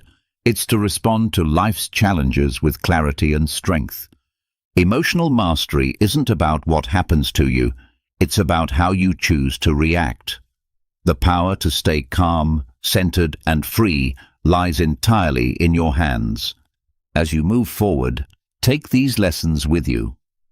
Practice pausing before you react. Set boundaries that protect your energy, and let go of the things and people you can't control. Each time you choose peace over anger, you take one step closer to living the unshakable life you deserve. If you found value in this episode, don't keep it to yourself. Share it with someone who might need a little extra calm in their life. And if you have your own tips or experiences about staying unbothered, I'd love to hear them. Drop a comment below. Thank you for joining me on this journey. Remember, emotional freedom isn't a destination. It's a practice. So keep showing up for yourself, stay mindful, and keep growing stronger every day. Until next time, take care and stay unbothered. The Stoics, an ancient school of philosophy, believed that true strength lies not in conquering external forces, but in mastering our own emotions. In today's world, this wisdom is more relevant than ever. Have you ever felt drained by negativity after interacting with someone? Toxic people can disrupt our mental well-being, leaving us feeling frustrated and powerless. But what if there were practical strategies to navigate these difficult dynamics? We'll go over 13 practical, Stoic-inspired ideas in this video that will give you the ability to handle toxic people with compassion, grace, and even resilience. Join me on a journey to protect your emotional well-being and subscribe to the channel for more tips on developing mental resilience. By the end of this video, you'll be equipped with a toolbox of Stoic wisdom to handle toxic people effectively. So take a deep breath and let's begin. Number 1. Identifying and understanding the toxic threat. Take a moment to picture yourself serving as a guard at the entrance to your very own personal citadel. Your inner tranquility, your physical health, and your emotional safety are all represented by this citadel. Without a doubt, awareness is the first line of defense in the process of protecting this fortress as well. In the same way that a watchful guard has to be able to notice potential dangers, you need to be able to recognize the indicators that a poisonous individual is approaching you. Epictetus, a Stoic philosopher who was a proponent of reason and self-control, tells us in his Enchiridion that it is not what happens to you that upsets you. More importantly, it is your judgment of what happens. It is especially important to keep this piece of advice in mind while dealing with poisonous people. It is not the case that their negative attitudes and manipulative acts have the ability to exert force over you. Your emotional reaction to these activities and how you perceive them are the factors that determine the effect that they have on your sense of inner peace at any given moment. How to cultivate a Stoic gaze, that is, a calm and objective method of viewing the situation, is the key to success. Learning to recognize the characteristics of poisonous conduct is a necessary step in this process. Listed below are some important warning signs. Constant criticism. A toxic individual may find nothing but fault with you, your conduct, or the decisions you make on a consistent basis. Although this criticism may be indirect or overt, it will always leave you feeling deflated and uncertain about your abilities. Toxic people frequently resort to deceptive strategies in order to achieve the goals they have set for themselves. In an effort to exert control over your conduct, they may resort to flattery, guilt trips, or even threats. A toxic person appears to thrive on negativity. Negativity is a toxic person. They are continuously whining and pulling others down with their pessimism so that they can focus on the worst aspects of the problems they are concerned with. Additionally, in addition to these general indications, there are also several types of toxic personalities that you should be aware of. The narcissist is a person who is constantly looking for approval and adoration throughout their life.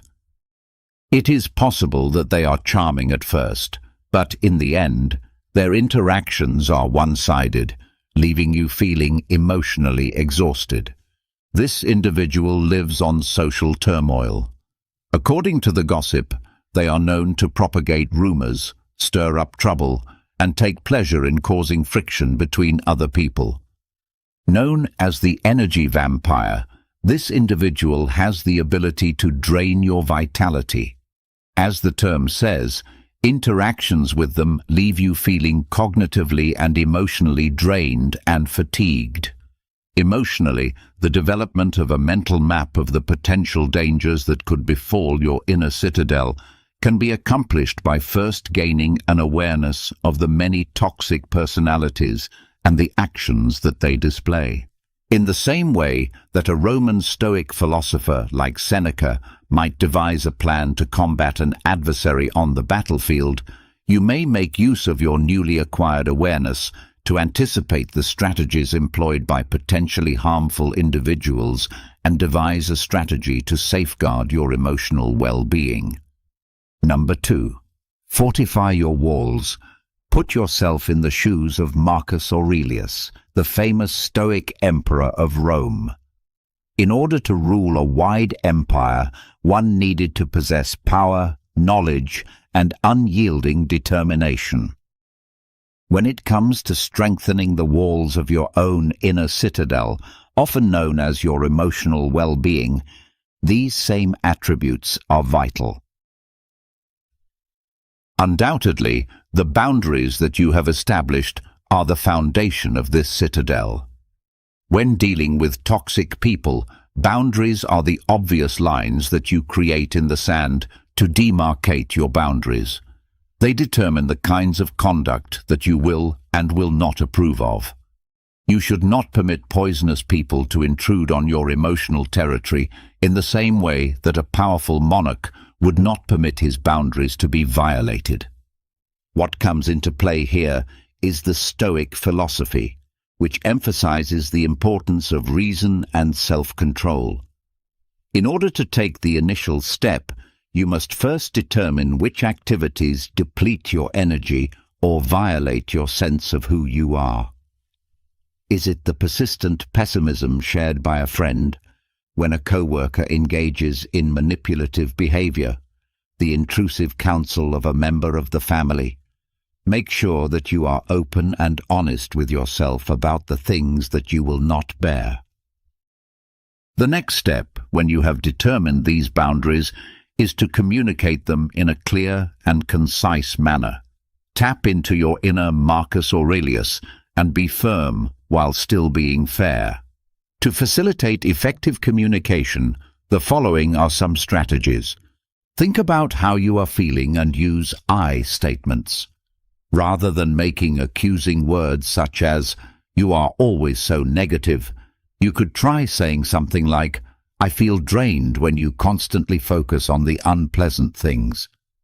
Be as specific as possible. Take care not to leave any chance for misunderstanding. Rather than saying something like, "I need some space," you should say something like, "I can't talk right now, but I'd be happy to chat later this week." Keep your word, but be kind at the same time. There is a distinction between being assertive and being aggressive. It is important to convey your point with self-assurance while avoiding animosity. On the other hand, establishing boundaries is not a one-time experience. When it comes to enforcing your boundaries, you need to be hard and consistent, just like a Stoic ruler who is always on guard against barbarian invasions. A wall that is unstable is simple to dismantle. In the event that a toxic individual disregards your limits, you should remind them in a calm manner of the line that has been established. It may even be necessary for you to restrict your interaction with the person or completely withdraw from the situation. Keep in mind that establishing limits is not about punishing someone, rather, it is about protecting yourself. Envy, a vice that frequently serves as a source of poisonous talk, was vigorously avoided by the Stoics. Through the establishment of boundaries, you are not engaging in selfish behavior. Rather, you are merely safeguarding your emotional well-being and establishing the space that is necessary for you to build inner peace within the context of your Stoic path toward a life of peace. A strong citadel that is characterized by boundaries that are clearly defined and well defended is an essential component. Number 3. Become uninteresting to the emotional barbarian. Become uninteresting to the emotional barbarian. Take into consideration a ferocious emotional barbarian who is driven by pessimism and is looking for a dramatic conflict. There are certain poisonous persons who act in this manner. They rely on attention, on your emotional response, and their negativity thrives on that. In the hopes of eliciting a response, a glimmer of fury or hurt that will fuel their fire, They constantly poke and poke with insults. The Stoic ideals of emotional regulation and indifference to external stimuli served as the inspiration for the grey rock method, which comes into its own as a strong instrument in this context. Paul Fredman, a therapist, created a technique known as the grey rock method. It is a strategy that involves being emotionally less receptive. It is not about fully shutting down. Rather, it is about providing the emotional equivalent of a smooth grey rock, a surface that is neutral and unyielding, and which does not provide any handholds for the negative to cling to. In order to further dissect this approach, let us draw upon the sage advice of Seneca, a great Roman Stoic philosopher. Seneca tells us that true happiness resides in enjoying the present without anxious dependence upon the future. This is a reminder that we should starve ourselves of the need for attention. People who are toxic most of the time seek attention, whether it be positive or negative. With the grey rock method, you are preventing them from experiencing the emotional response that they are looking for. In the midst of the storm that they are attempting to generate, you become uninteresting, and just like a dull rock, responses that are neutral serve as your armor. The grey rock method entails reacting to negative statements with statements that are neutral and true on purpose. It is important to refrain from becoming involved in emotional disputes or justifications. If you have a friend that is toxic and they insult your work, you can deflect their assault by saying, "That's interesting," without giving them any more fuel to feed their negativity. Toxic people frequently attempt to control your emotions. Thus, it is important to avoid getting sucked into the emotional vortex. They could resort to sarcasm, guilt trips, or even plain hostility in their behavior. In this situation, the most important thing is to disengage from their emotional vortex. Maintain your composure and respond in a factual manner, refusing to become involved in their drama. It is important to keep in mind that Seneca teaches that the path to genuine happiness is to not amuse ourselves with either hopes or fears. You should not give them the emotional power that they are seeking. The grey rock method is a potent instrument, but it is not a substitute for a miracle cure. It's possible that some toxic personalities will initially escalate their conduct, putting your emotional rock to the test. Keep your cool, be consistent, and keep in mind that you are not to blame for the negativity that they are displaying. You can turn yourself from a passive victim of their emotional theatrics into an unmoved spectator by applying this method that is influenced by Stoicism. This will defend your inner calm and emotional well-being. Number 4. The broken record. The broken record technique. Imagine being subjected to a never-ending onslaught of manipulation. A toxic individual chipping away at your boundaries through deceptive arguments and emotional ploys. Being subjected to such a persistent onslaught can be both emotionally tiring and unpleasant. Don't be afraid, however. The Stoic principles of unshakable reason and perseverance serve as the inspiration for the broken record technique, which emerges as a potent defense when used. The broken record technique is a strategy that was developed to combat deceptive tactics. It entails patiently repeating a clear declaration about your position, similar to how a broken record skips on the same unshakable message. This method, which appears to be quite straightforward, has the potential to be remarkably powerful in repelling attempts to derail you and maintaining a firm focus on your requirements. The Stoic philosopher Epictetus is a cornerstone of Stoic philosophy. Therefore, let us explore deeper into this technique by drawing upon his wisdom.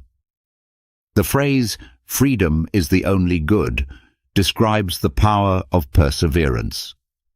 This freedom encompasses the ability to determine your own boundaries, as well as the liberty to say no without providing an explanation.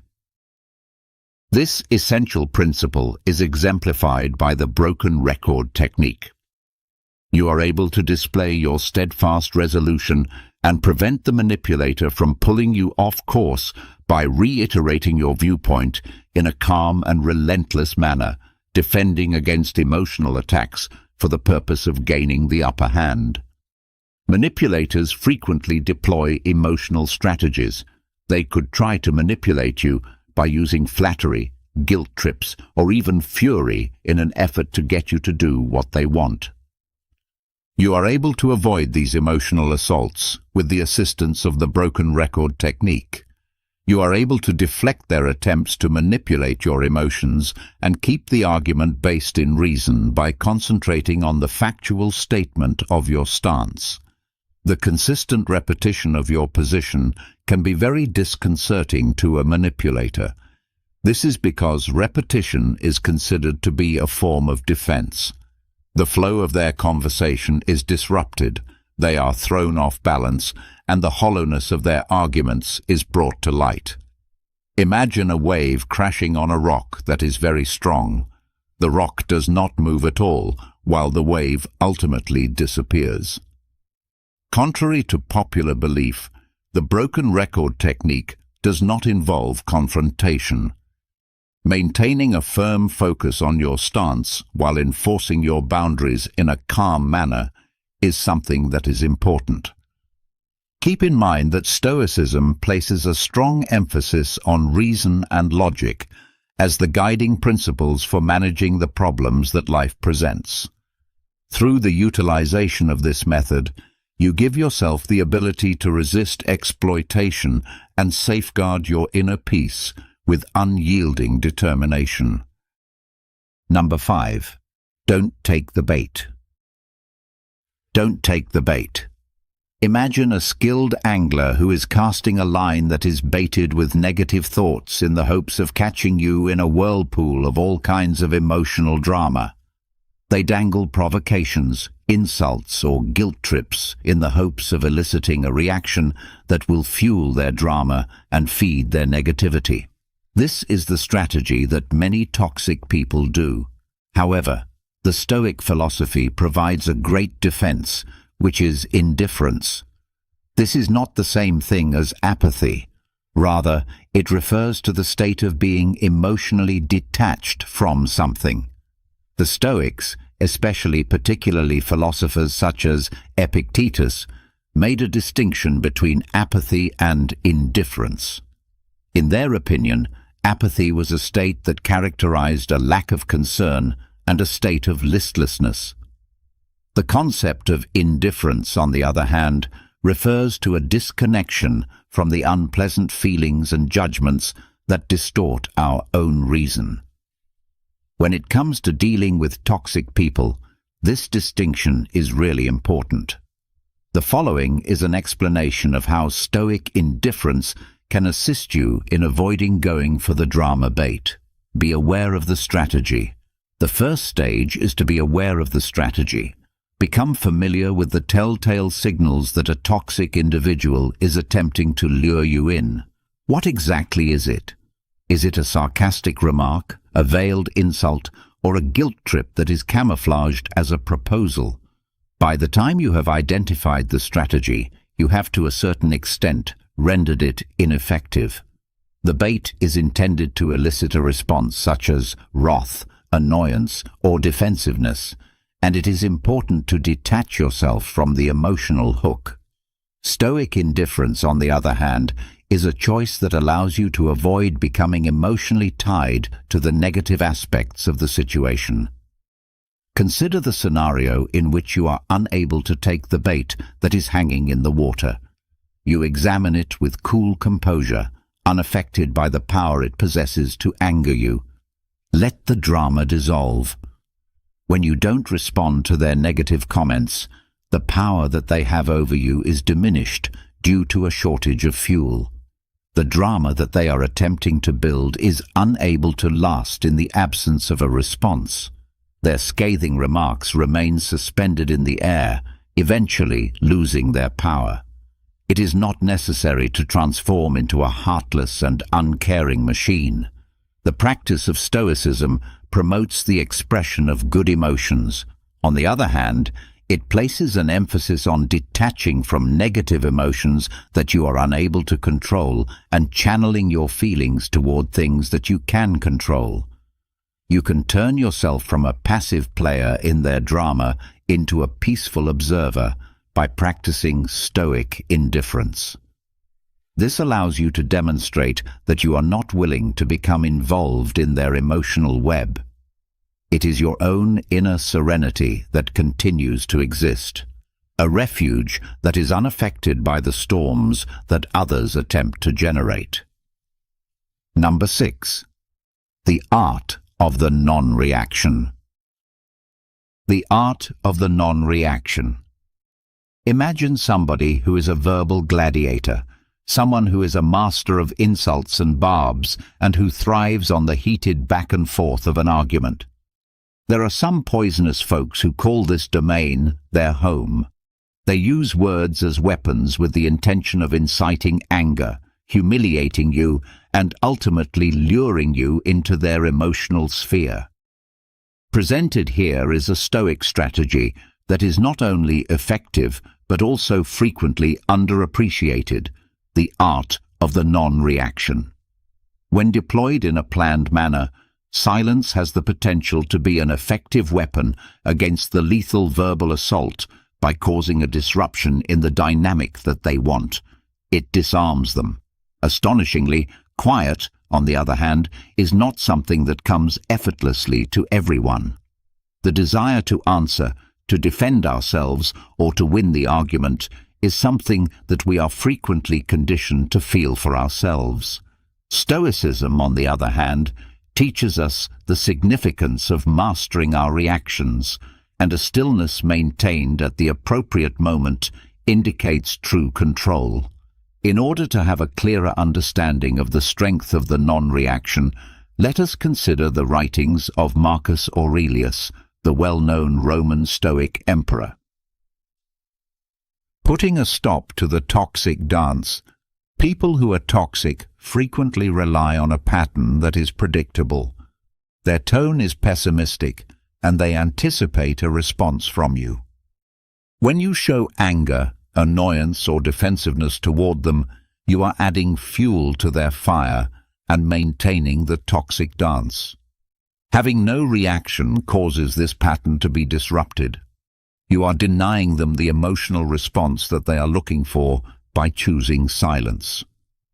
Just for a moment, picture a tennis player swinging their racket toward a court that is completely empty. Their tremendous serve falls with a thud, and everything that follows is complete silence. In this perspective, silence is not empty. It is a form of communication that conveys meaning without words. This demonstrates that you have a high level of self-control and that you are unwilling to partake in their negative behavior. The message that it sends is one of strength and non-attachment to the emotional manipulation that they are engaging in. It is important to remember that Marcus Aurelius advised us to waste no more time arguing about what a good man should be. Become one. The attributes of a good Stoic are exemplified by your quiet. You are calm, reasonable, and unmoved by the provocations that come from the outside world. Prepare yourself for the escalation. When using the non-reaction, it is essential to apply a planned approach wherever possible. In the beginning, a toxic person may increase their efforts by hurling further verbal insults in an effort to elicit a response from the other person. Keep your composure and remain unmoved in your quiet. It is important to keep in mind that quiet is not a sign of weakness. Rather, it is a powerful instrument that is utilized by those who are truly strong. The non-reaction is not a solution that can be applied in every situation, but it is an important weapon in your Stoic armory. It has the potential to disarm poisonous people, defend your inner peace, and demonstrate that you have power over your own emotions when it is utilized strategically. When you choose quiet, you are making a powerful message in and of itself because you are choosing not to play their game. Number 7. Limit your exposure. Limit your exposure. Imagine that you are inside your walled citadel, where your mental health is being painstakingly preserved by strict boundaries. During the entire process, however, even the most sturdy walls are not able to totally protect you from dangers that come from the outside. Contaminated individuals, just like persistent intruders, may nevertheless make an effort to penetrate your safeguards. The Stoic idea of controlling what you can control comes into play at this point in the discussion for you. Although you are unable to control the actions of toxic people, you are able to manage the amount of time you spend with them. One of the first lines of defense in this method is to reduce the amount of time you spend interacting with people who are toxic when it is possible. Establish physical distance. Would you be able to completely avoid them? It is possible for you to reschedule a lunch engagement or to respectfully remove yourself from something that is being discussed. Keep in mind that this is not about being impolite, rather, it is about protecting oneself. In the same way that a Stoic leader would not send his forces into a conflict that was not essential, you should not subject yourself to negativity that is simply not necessary. Nevertheless, it is not always feasible to avoid something completely. On occasion, toxic people may be people who work with you, members of your family, or even close friends and acquaintances. In these kinds of circumstances, establishing emotional distance becomes absolutely necessary. This can be accomplished by the following strategies. Epictetus, a notable Stoic philosopher, tells us that happiness and freedom begin with a clear understanding of one another. This is a quote by Epictetus, which highlights the importance of mental detachment. Nevertheless, this does not imply that there is emotional involvement. You are able to comprehend the pessimism of another individual without allowing it to color your attitude. Exercise mental detachment by observing their conduct in an impartial manner, without allowing yourself to become emotionally invested in it. Cognitive reframing. Persons that are toxic to you will frequently attempt to control your feelings by using negativity. Cognitive reframing, a method that is greatly influenced by Stoic concepts, can be of great assistance in this situation. Transform their pessimism into an objective observation by reframing it. In the event that a coworker is continually complaining, for instance, you may reframe the situation as they appear to be having a difficult day, rather than allowing their negativity to bring you down. Toxic people thrive on negativity. Thus, it is important to focus on the positive. Try not to give them the ability to take away your happiness. Make a concerted effort to concentrate on the positive aspects of your life, such as the personal interests you enjoy, the significant work you do, and the supporting friends you have. Allow yourself to be emotionally protected by these beneficial factors, a safe haven from the negative that they bring. There is no such thing as cowardice when it comes to limiting your exposure, both physically and emotionally. Protecting your inner peace and practicing self-care are both important. Stoics have a strong belief in the importance of leading a moral life and acting rationally. When you reduce the amount of time you spend interacting with negative people and situations, you make room for yourself to nurture a good and flourishing inner life. Imagine that your fortress is encircled by a large moat, which, in addition to being a physical barrier, also serves as an emotional barrier, protecting your peace from the advancing negativity of poisonous people. Number 8. Build your support system. Build your support system. Just for a moment, picture yourself serving as a guard at the entrance to your inner castle. Your walls have been strengthened with boundaries. You have perfected the art of non-reaction, and you have reduced the number of toxic people you are present with. However, in order to fully defend your position, even the most courageous warrior requires a powerful flank, which is a formation of trustworthy allies. Your support system is your Stoic phalanx, which is an essential component in ensuring that you maintain your inner serenity when you are engaged in the fight against negativity. The Stoics, especially notably philosophers such as Seneca, placed a strong emphasis on the significance of living a life that is in harmony with nature. These guiding principles are exemplified by a network of virtuous individuals who are supportive of you, who inspire you, and who share your fundamental beliefs.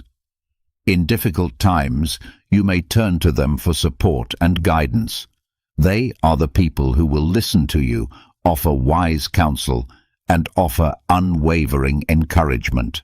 One way in which a robust support system might serve as a buffer against the negative influence of toxic individuals is as follows. In the process of dealing with toxic people, it can be emotionally draining to have a safe space for sharing.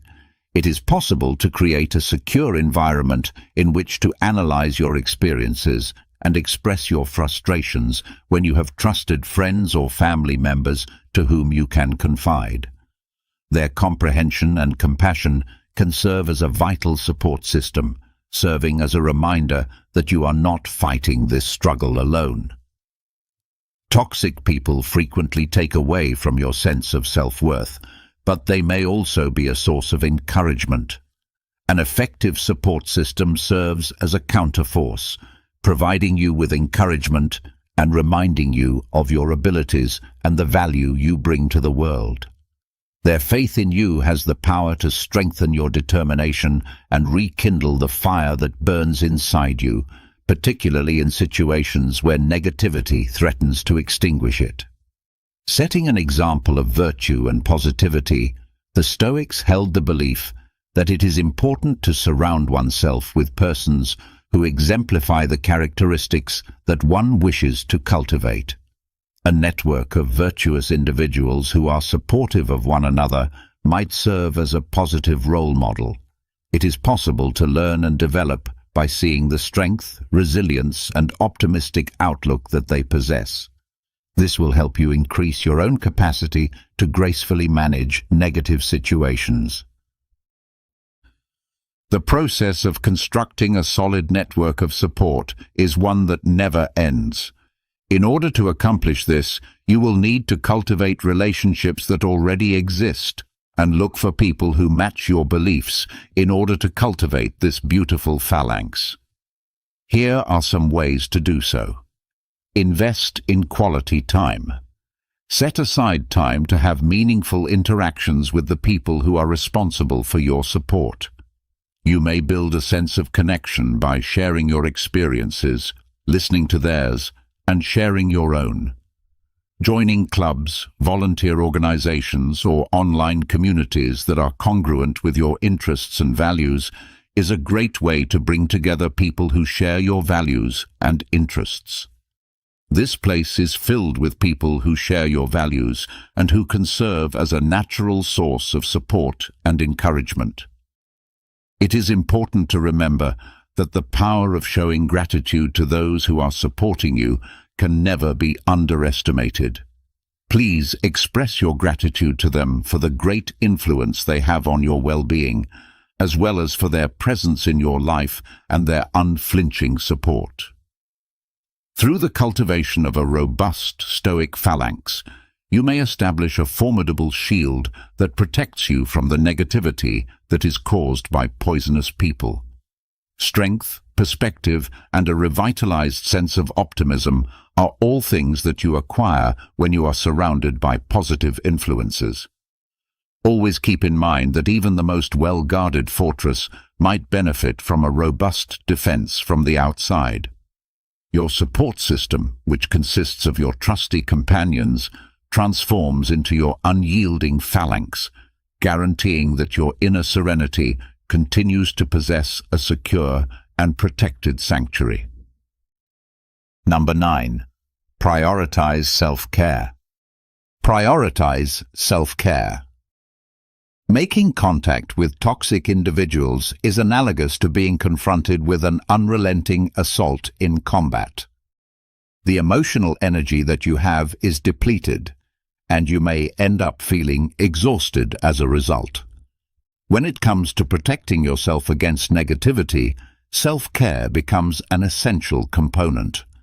Much as a Stoic warrior would make it a priority to tend to their wounds and sharpen their blade after a battle, your Stoic style of living should include self-care as a fundamental component. Include it in your daily routine and think of it as an investment in your mental well-being. Make it a priority alongside other vital chores and schedule it into your schedule. Your emotional reserves can be replenished, and your resistance to negativity can be strengthened through the following approaches of self-care. Participate in activities that bring you joy. Determine the activities that bring you actual delight and can help you relax. Exercises that are physical in nature, such as running or yoga, as well as artistic activities such as painting or writing, could fall under this category. You are able to de-stress, recharge your emotional batteries, and return to the world with newfound energy and perspective when you participate in these activities and immerse yourself in them. The Stoics engaged in awareness practices that were analogous to meditation. These practices were also known as meditation. Through the practice of meditation, you are able to calm your mind, disengage from negative thoughts, and create inner peace. When you make meditation a regular part of your self-care regimen, you give yourself a great tool to manage stress and negativity, whether it comes from yourself or from other people who are poisonous to you. Seek solace in nature. The Stoics placed a strong emphasis on living in agreement with the natural world. The act of spending time in natural settings, whether it be a walk in a park or a hike through the woods, has a significant influence on our overall health and happiness. If you want to alleviate stress, enhance your mood, and gain a sense of perspective that can help you fight the negativity that you experience from toxic people, then you should try to immerse yourself in the natural world as a type of preventative maintenance for your emotional well-being. You might think of self-care as practicing self-care. A person who is well-rested and centered is in a far better position to deal with negative emotions. In the same way that a Stoic warrior would make sure their armor was sturdy and their sword was sharp, you may nurture your emotional resilience by engaging in self-care techniques. Listen to the signals your body sends you. Continuous communication is taking place between you and your body. Observe the symptoms of exhaustion, tension, or emotional depletion, and pay attention to them. To make self-care a priority, you shouldn't wait until you are utterly exhausted before doing so. Incorporate healthy eating, make sure you get enough sleep, and take breaks throughout the day. The basis for your emotional resilience is laid by these routines, which may appear to be straightforward. In the same way that you established boundaries with people who are poisonous to you, you should also establish boundaries around the time you spend on self-care. Denying requests that might interfere with your time to relax, or setting aside certain times throughout the day to engage in activities that promote self-care, are examples of ways to accomplish this. Always keep in mind that putting your own well-being first is not an act of selfishness. Rather, it is necessary for preserving your emotional resilience.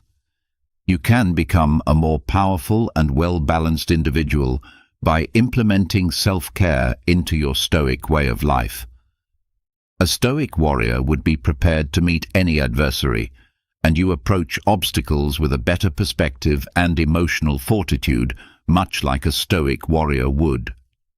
It is important to keep in mind that having a full emotional battery enables you to more effectively deflect negativity and radiate positivity, so establishing a formidable shield against the toxic people in your circle of existence. Number 10. Remember, it's not about you. Remember, it's not about you. Picture yourself with a dark cloud looming over you, spewing out negativity and obscuring your view of the outside world. When you're working with toxic people, you will frequently encounter situations like this. They create a poisonous environment by projecting their own worries, insecurities, and issues onto those around them, which results in people being affected negatively. The concept of prohairesis, which is rooted in Stoic philosophy, serves as a formidable defense mechanism in this context. We are encouraged to view ourselves as intelligent observers who are standing outside of the emotional tornado. Through the use of the phrase prohairesis, which is utilized by Stoic philosophers, we become impartial analyzers of the issue, separating ourselves from the negative aspects of the scenario and concentrating on the rational aspects. When interacting with toxic people, it is essential to maintain this level of detachment because the insults and negativity they express are rarely directed at the individual. Rather, they are reflections of the individual's own inner issues. You can navigate the toxicity of toxic people by utilizing Stoic detachment in the following ways. In order to divert attention away from their own inadequacies, toxic people frequently resort to blaming others, criticizing others, and being negative. You are able to discern this projection for what it is by applying the prohairesis. Distancing yourself from the emotional undercurrent will allow you to observe their conduct in an impartial manner, much like a scientist would while investigating a phenomenon. You are able to comprehend that their negativity is a product of their own internal landscape and not a reflection of you or your worth. When you have the ability to detach yourself from the situation for a moment, their behavior is not a reflection of your character. Rather, it is a symptom of themselves and the problems they are experiencing. Take, for example, the dark cloud. Although it may throw a shadow, it has nothing to do with the ground that it momentarily obscures. The sky above still has the sun blazing brightly. Epictetus, a major Stoic philosopher, tells us that it is not that we have a short time to live, but that we waste a lot of it. This highlights the need of focusing on your Stoic path. The length of our lives is sufficient, and a considerable quantity has been bestowed upon us for the most important reasons, provided that we are able to make the most of it correctly. If you want to avoid wasting your valuable time and energy, you should avoid getting involved with the negative energy of toxic people. Maintain your emotional distance.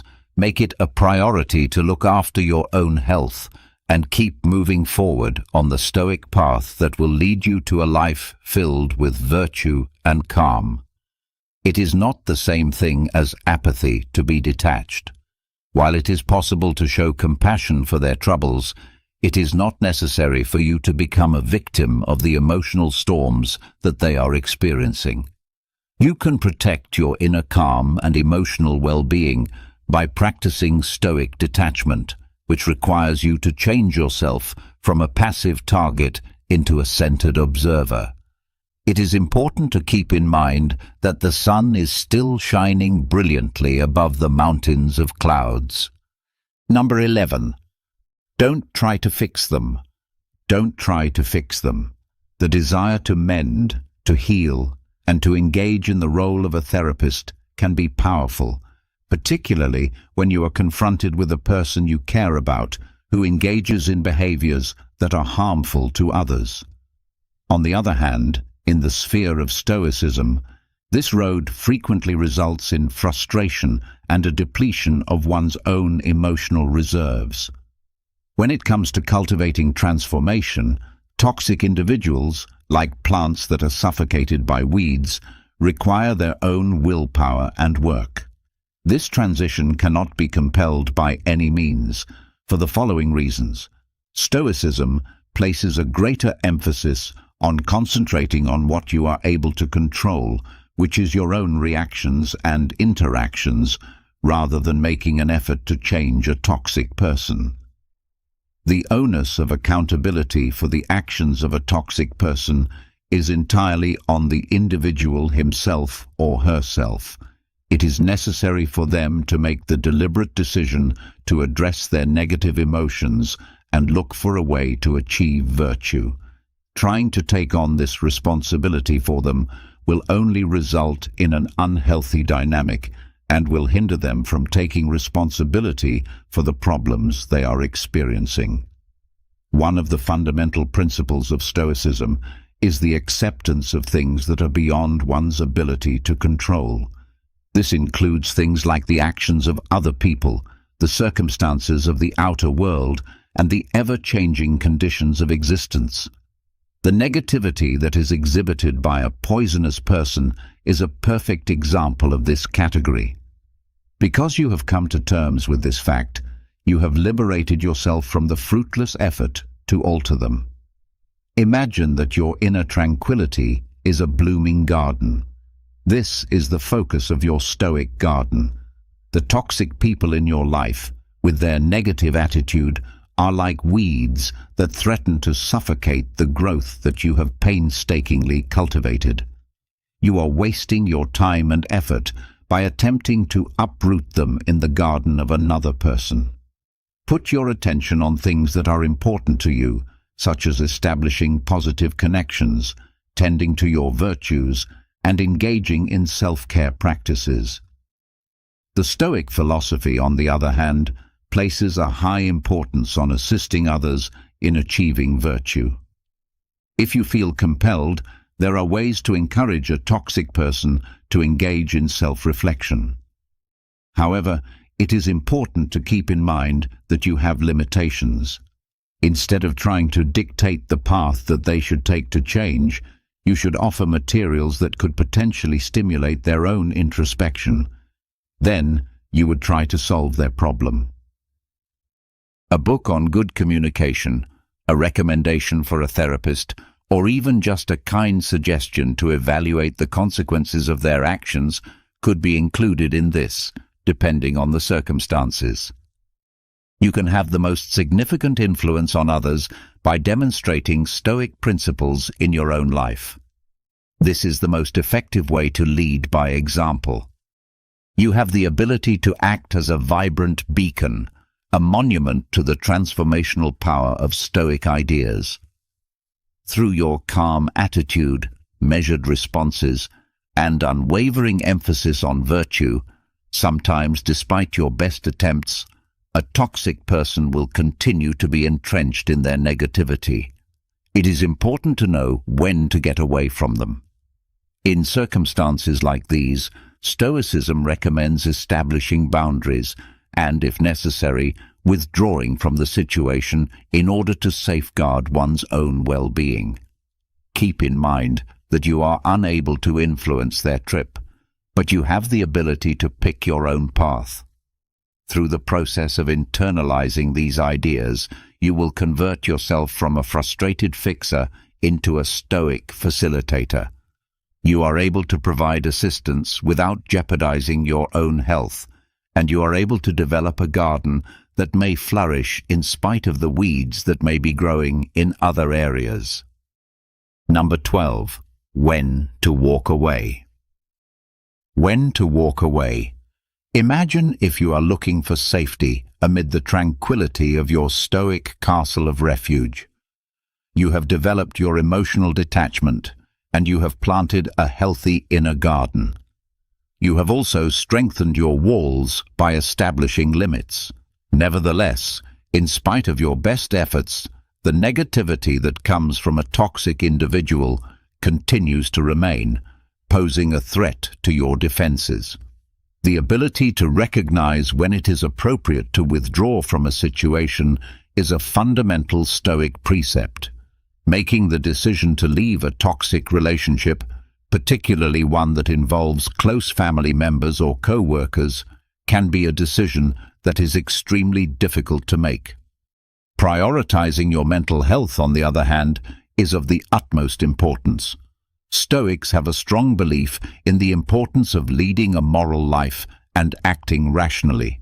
In direct opposition to these ideals is the practice of maintaining a relationship that undermines your sense of inner calm. This is why the Stoic philosophy is consistent with the practice of removing oneself from a harmful situation. Keeping your Stoic sanctuary safe, your inner serenity is your sacred sanctuary, a place of refuge that you develop through self-care, mindfulness, and Stoic practices. And someone that is poisonous with their unrelenting negativity is comparable to a persistent siege that is being laid on your fortress. It is possible to safeguard your emotional well-being and secure your sanctuary by removing yourself from the situation. Put your attention on what really matters. Seneca, a great Stoic philosopher, reminds us that life is a precious commodity by saying, "The whole future lies in uncertainty. Live immediately." Continuing to be in a relationship that is unhealthy is a waste of this valuable time and energy. You give yourself the opportunity to invest in positive connections, meaningful pursuits, and experiences that nourish your spirit and contribute to a flourishing existence. When you move away from whatever is holding you back, accepting that which is out of our control is a key component of Stoicism, and other people's behaviors are a fantastic example of this. Moreover, Stoicism promotes detachment during this period. A decision to walk away from something does not indicate weakness or defeat. Rather, it indicates acceptance of a circumstance that you are unable to change and a deliberate choice to detach from negative emotions. You are not giving up on the individual. Rather, you are giving up on the poisonous dynamic that is detrimental to your body and mind. Moving on from a situation is not a choice that should be made flippantly. Take into consideration the following factors. Have you tried every other possible course of action? Do you have any experience with communication, establishing limits, or providing resources? Is there a recurring pattern of negativity, or is it a specific instance? Do you feel that the connection has a significant impact on your well-being? It's not necessary for there to be a dramatic scene as you walk away. The gradual withdrawal of contact, politely declining invites, or simply limiting communication are all techniques that have the potential to be beneficial. Keep in mind that removing yourself from a situation is a Stoic act of protecting your inner calm and a type of self-care. You can live a life that is led by reason, virtue, and peace if you make your well-being a priority. This will allow you to create room for positive relationships and experiences to develop. Number 13. Forgive yourself. Forgive yourself. Consider the following scenario. You are about to embark on a lengthy journey, and you are carrying a hefty bag that is full of hatred and fury toward a poisonous individual. The weight of this responsibility slows you down, preventing you from making progress and draining your energy. Within the Stoic framework, forgiveness is defined as the process of releasing one's emotional baggage, not for the sake of the other person, but for one's own sake. The Stoics placed a strong emphasis on the significance of accepting things that are beyond our ability to control, with the actions of other people serving as a notable example.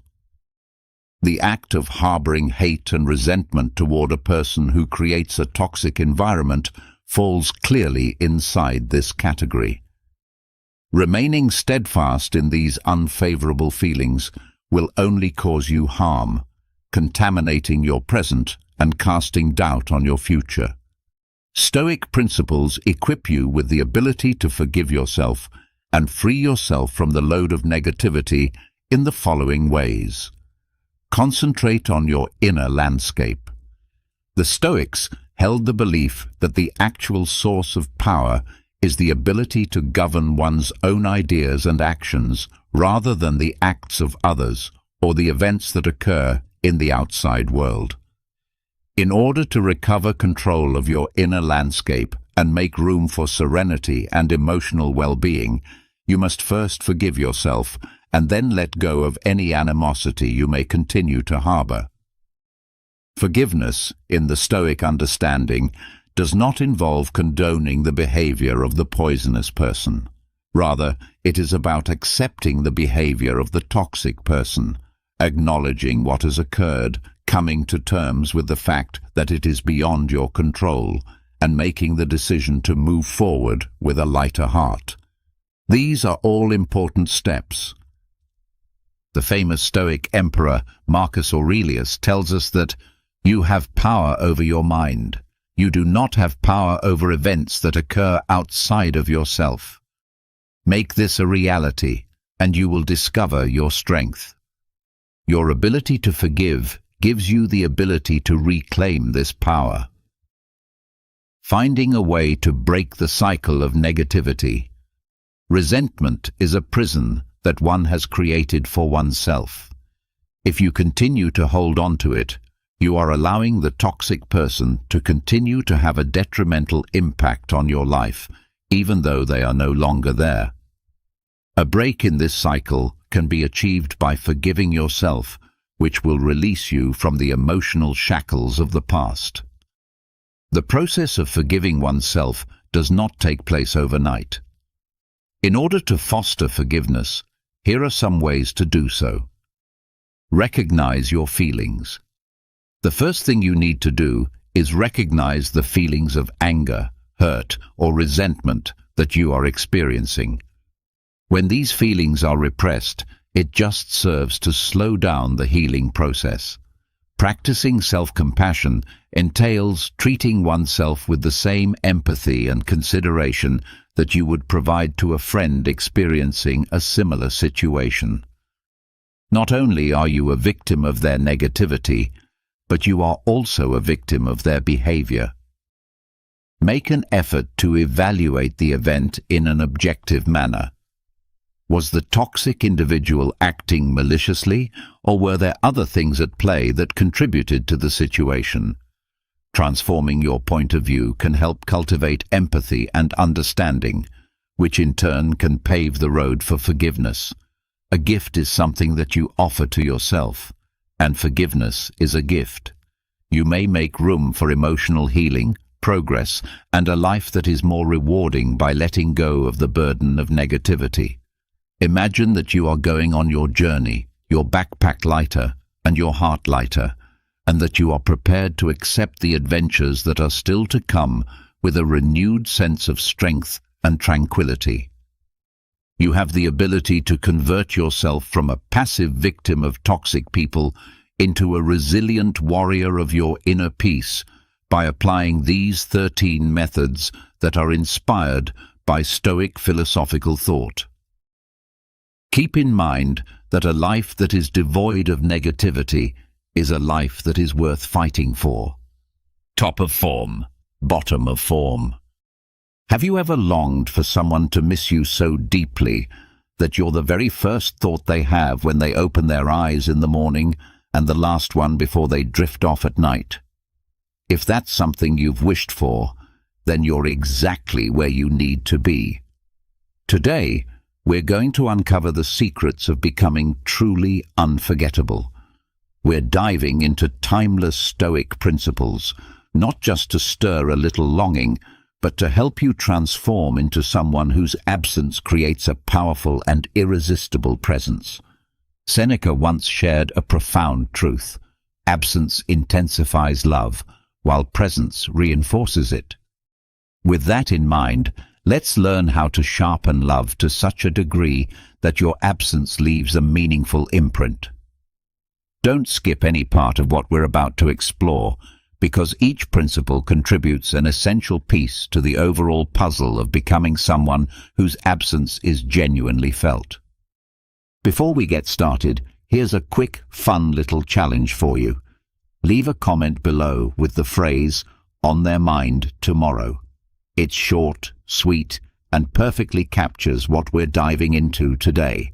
Plus, it'll be fun to see how many of you are taking part in this journey.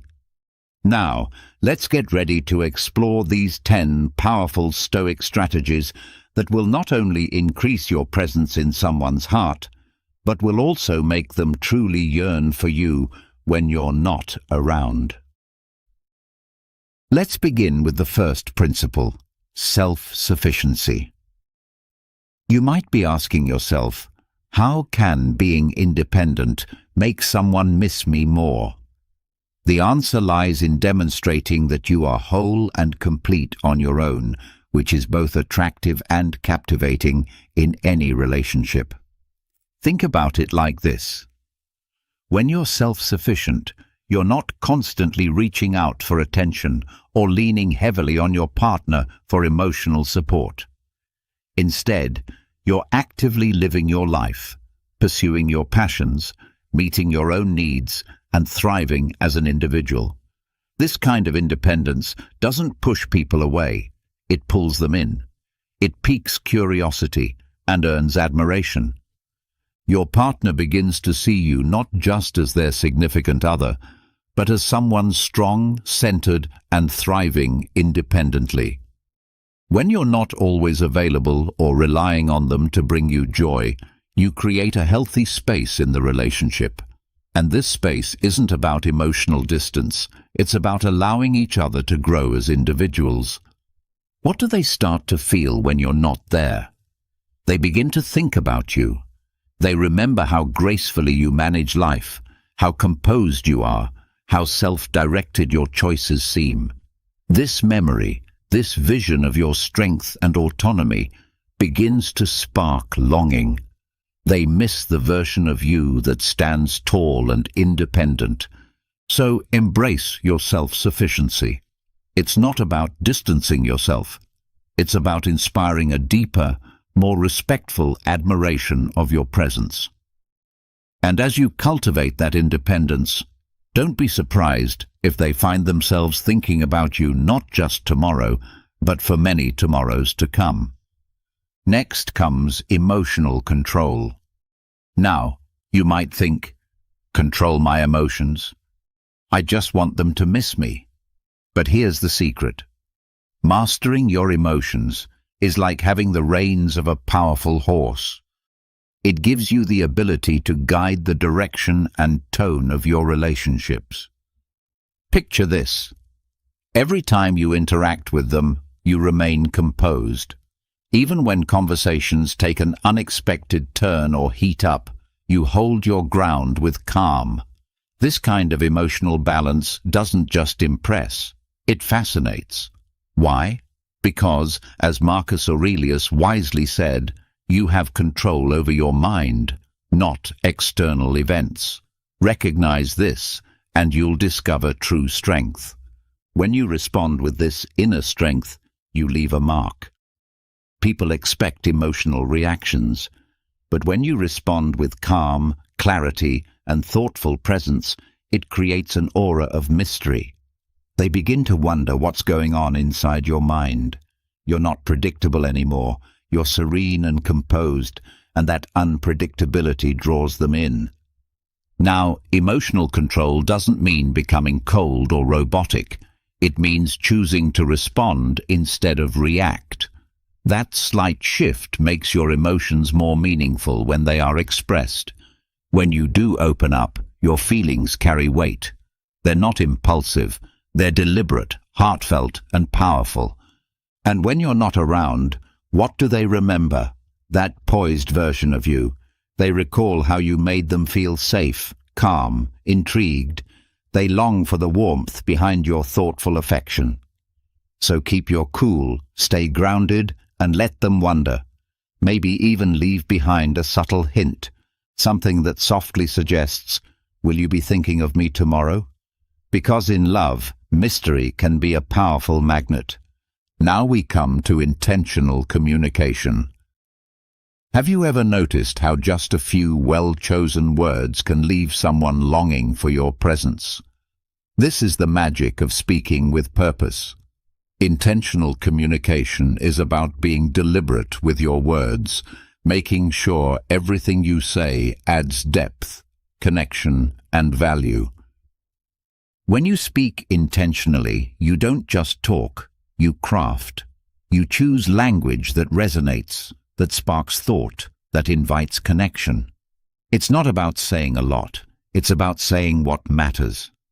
Seneca once advised that we should speak so that we are invited to speak again. That's the heart of this principle, leaving them wanting more. More of your insight, more of your humor, more of your uniquely genuine voice.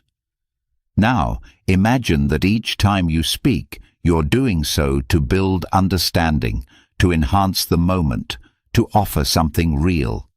You're not just filling silence, you're shaping meaningful interaction. And when you're not present, your words linger. They echo in their memory. Your voice plays back in their mind, not just because of what you said, but because of how you made them feel. With this kind of thoughtful communication, you create emotional layers. They start reflecting on your conversations. They begin to miss not just talking to you, but hearing you. You've shown them depth and intention. You've shown them connection. So use your words wisely and with care. Make every exchange meaningful. It's not just the content, it's the way you deliver it that stays with them. Let your words be like gentle spells that leave them thinking, "What would they say now?" And just like that, you're on their mind, again and again. Now let's talk about the acceptance of absence. Here's a twist you might not expect. How can truly embracing time apart actually bring two people closer? It may sound like a contradiction, but here's the truth. Accepting periods of separation can actually intensify their longing for you and strengthen the bond you share when you're reunited. Let's look at it from this perspective. It's not just a matter of absence making the heart grow fonder. Absence builds anticipation, and with that, a deeper sense of appreciation. When you learn to accept and even treasure the moments when you're not together, you reveal a profound level of self-awareness and independence. It shows that you understand that real connection isn't measured by constant presence, but by the emotional strength of your bond. As Epictetus so powerfully put it, freedom is the only goal worth pursuing in life. Freeing yourself from the need to cling allows your relationship dynamics to evolve in the healthiest, most liberating way. Picture what this looks like in real life. Instead of constantly texting or checking in when you're apart, you intentionally allow space to exist. You give the silence room to breathe and, in doing so, invite curiosity. You let a bit of mystery grow.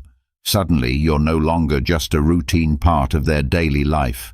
You become the moment they eagerly anticipate. The acceptance of absence teaches you to move with the natural rhythm of closeness and solitude. It encourages you to enjoy your own company and cherish your individuality. And that kind of self-contentment, it's magnetic. So when you're together again after some time apart, the energy feels refreshed, the connection more alive, and the joy more intense. Let those quiet stretches apart do their work. They aren't voids, they're fertile grounds for growth and a deeper emotional pull. Let them feel your absence in such a way that they find themselves thinking about you more and more. When you come back together, the joy of reconnection becomes a vivid, cherished experience. Now let's explore mindfulness in interaction. How can being completely present when you're with someone create a longing for you when you're not there? The secret lies in making every shared moment so rich and meaningful that your absence leaves a distinct emotional void. Being mindful isn't just about being physically close. It's about being emotionally, mentally, and spiritually engaged. When you are mindful, you're fully attentive to the person you're with. You listen deeply. You respond with thoughtfulness. You tune in, not just with your ears, but with your heart. You're not distracted or scattered. Every interaction becomes intentional. And as Marcus Aurelius once said, approach every action in life as if it were your last. Apply that mindset to your time with loved ones, and suddenly each conversation becomes more vivid, each glance more heartfelt, and each shared laugh more lasting. Imagine this. Every time you're together, you bring a quiet but powerful presence. You aren't just there, you're alive in the moment. You're making every second count. This deep engagement plants seeds of emotional richness. So when you're no longer around, what remains? The powerful memory of how it felt to be seen, heard, and deeply connected with you. That's what lingers. That's what they miss. By practicing mindfulness, you create a strong emotional resonance. Your presence enriches their world in a way that few others do. And when you're gone, that absence becomes noticeably heavier. They start to crave not just your company, but the emotional presence and depth you uniquely offer. So give your full self when you're with them. Let your presence leave such a mark that it echoes long after you're gone. When you master mindfulness in interaction, you don't just spend time, you create memories. And those memories will keep you in their thoughts well into tomorrow. And here we are, halfway through this journey. If you're still with us, it means this message is truly speaking to your heart. If you haven't already, please take a moment to like this video or subscribe to our channel. Your support means the world and allows us to keep creating content that connects with you. Now, let's move into the sixth principle, a truly vital step in becoming unforgettable. This one carries significant weight, so stay focused. Let's now talk about consistency in communication. How does maintaining a steady, intentional communication pattern make someone feel your absence more deeply? It all comes down to cultivating trust and emotional rhythm. Consistency doesn't mean overwhelming them with constant messages. It means developing a steady, dependable flow of interaction that adds value and shows thoughtfulness. Think about small gestures, a good morning text that starts their day with warmth, a mid-afternoon check-in to show you're thinking of them, or a brief evening exchange about how your day went. These become rituals, comforting, familiar patterns that they begin to rely on. As Seneca once said, regularity is a sign of wisdom in communication. This sense of rhythm tells them you're not only present, but emotionally invested and dependable. Imagine even on your busiest days, you still make time for a brief, thoughtful message. That consistent effort becomes a part of their routine, a moment they look forward to. And here's where it becomes powerful. When those familiar touchpoints are suddenly absent, the silence feels louder.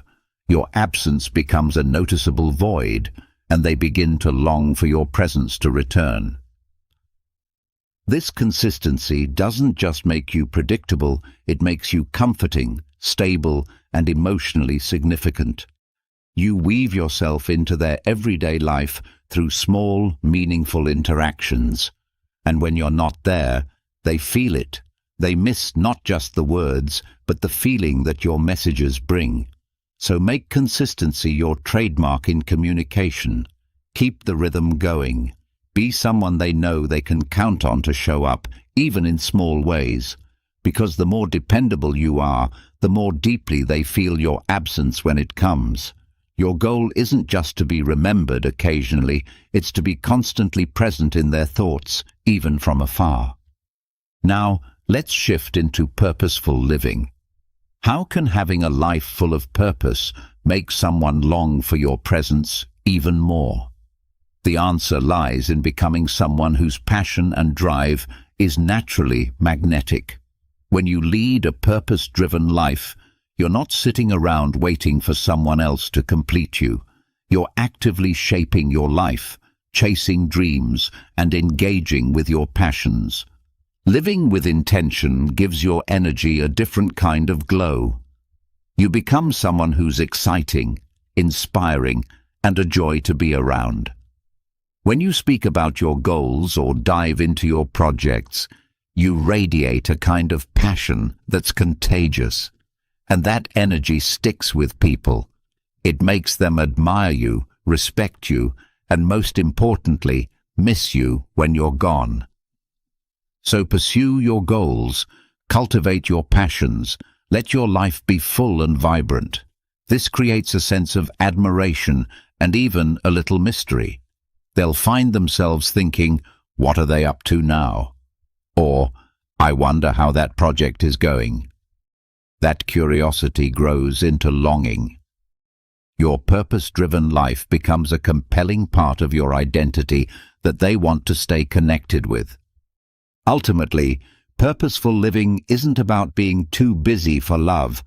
It's about being so inspired that your presence becomes something others crave.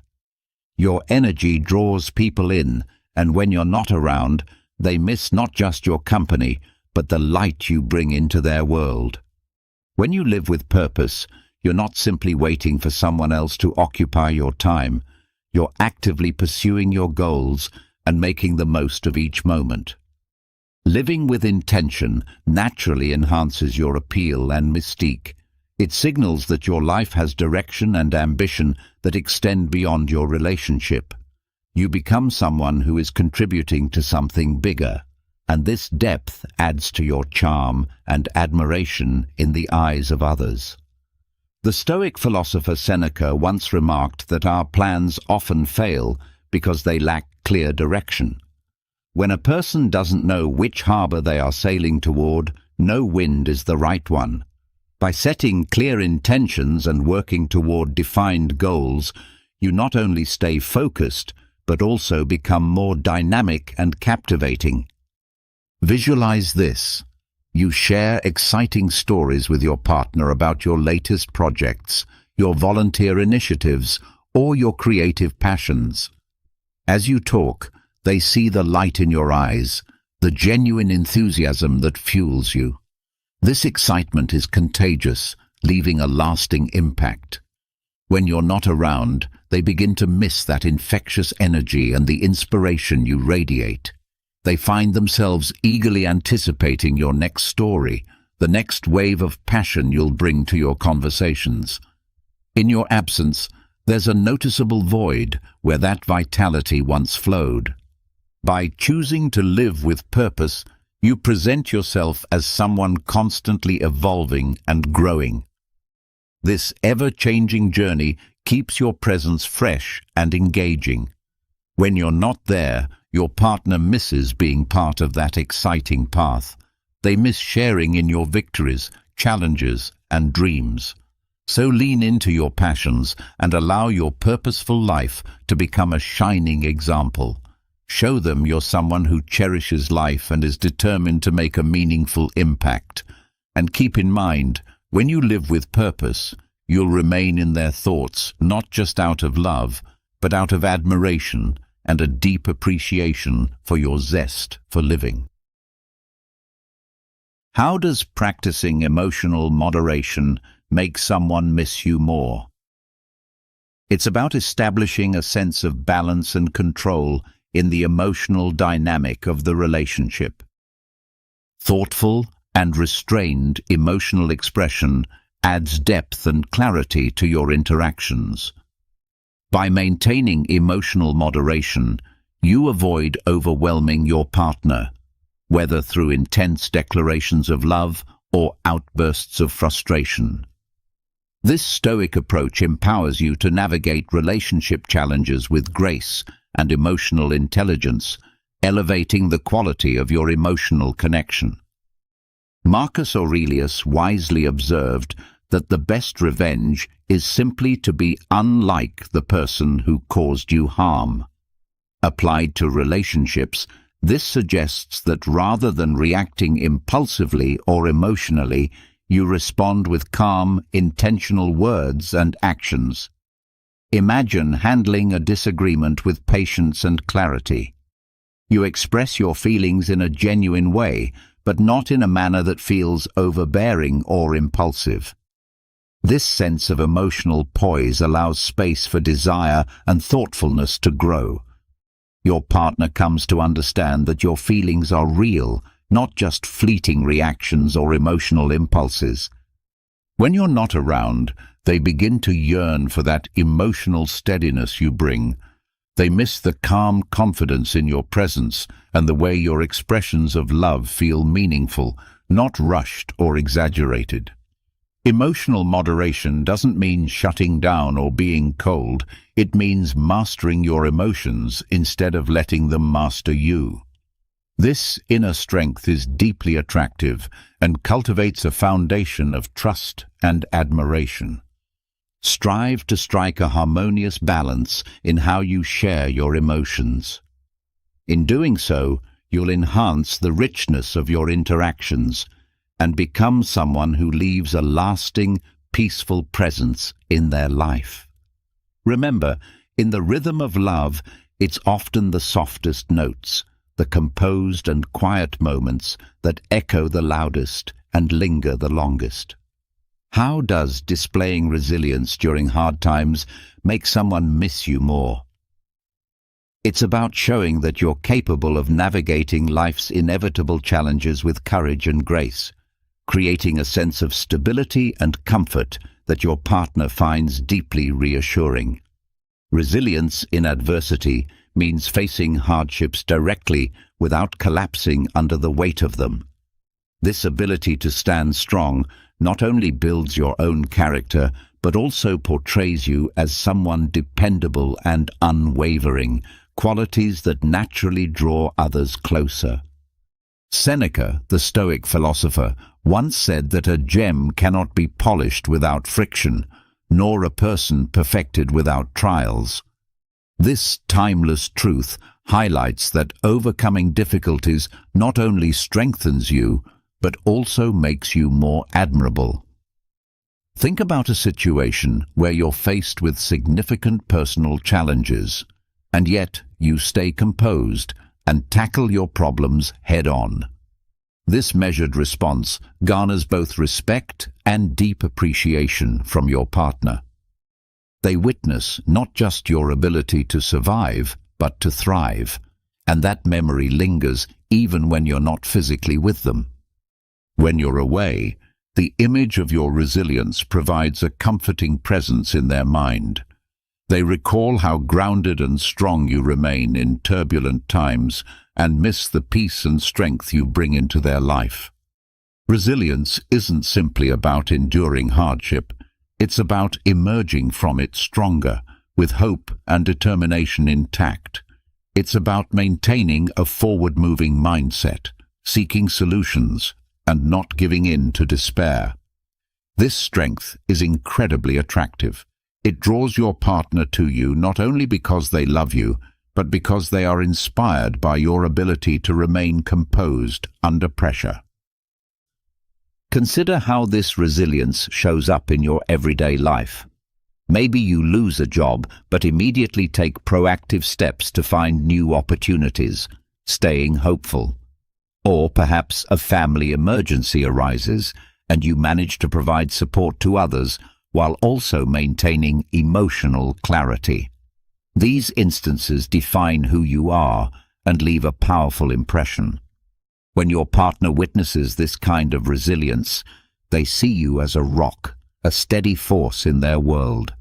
This solid presence doesn't just foster respect, it deepens emotional intimacy. They begin to treasure your role in their life as someone who offers stability and dependability. The more they experience this, the more they miss your strength during your absence. Additionally, resilience involves holding on to a positive outlook even during dark times. While it's easy to be upbeat when everything's smooth, the real test is how you carry hope when things fall apart.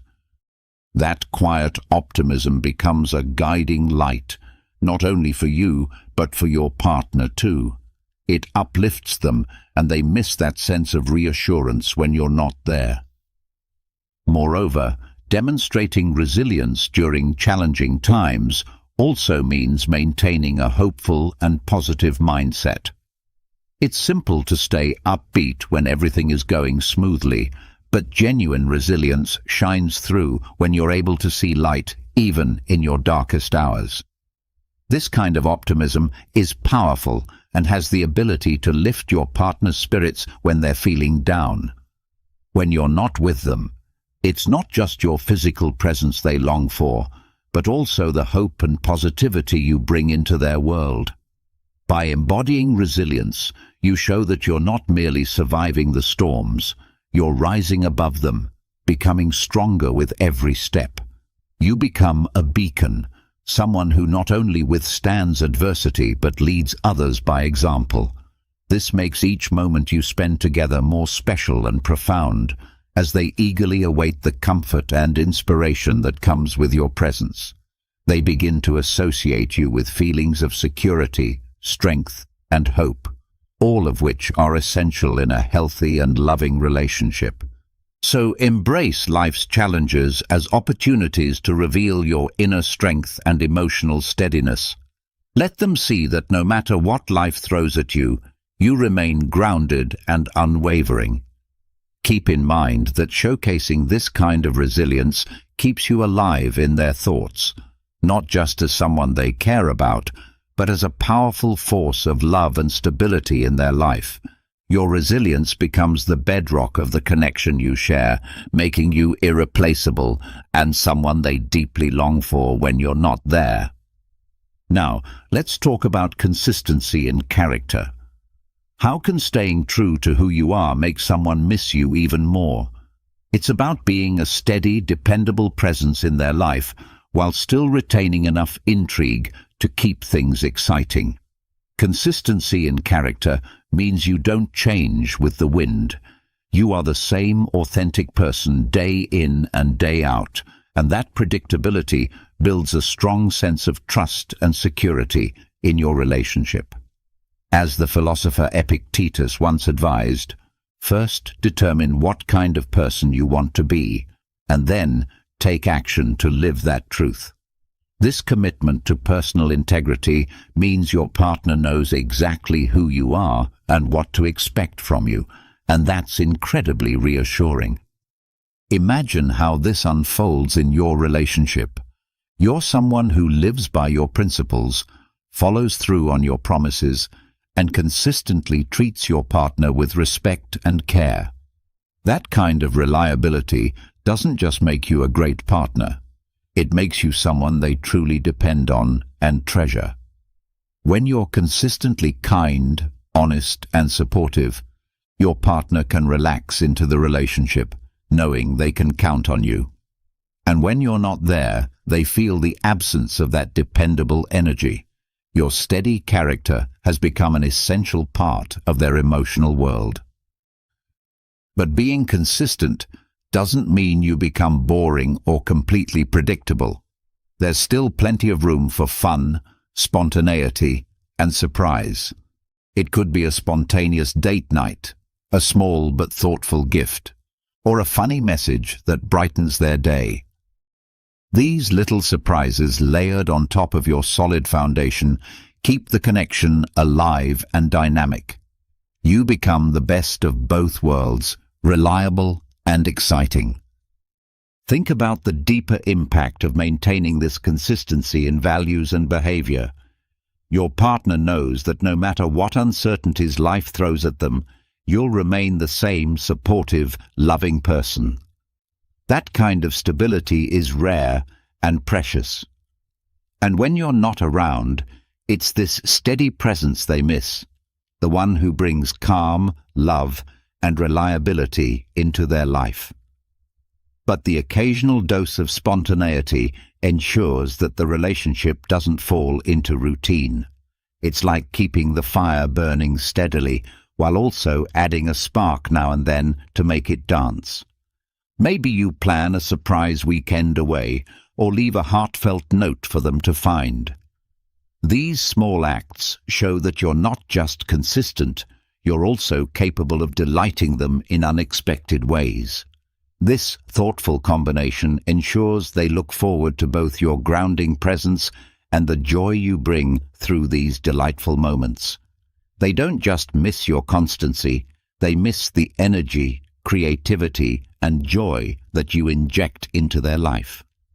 So, let consistency in your character be the strong, dependable core of who you are. And every now and then, let a spark of spontaneity bring excitement and fun to the relationship. This blend makes you someone who isn't just missed for being solid and trustworthy, but also anticipated for the little surprises that make life beautiful.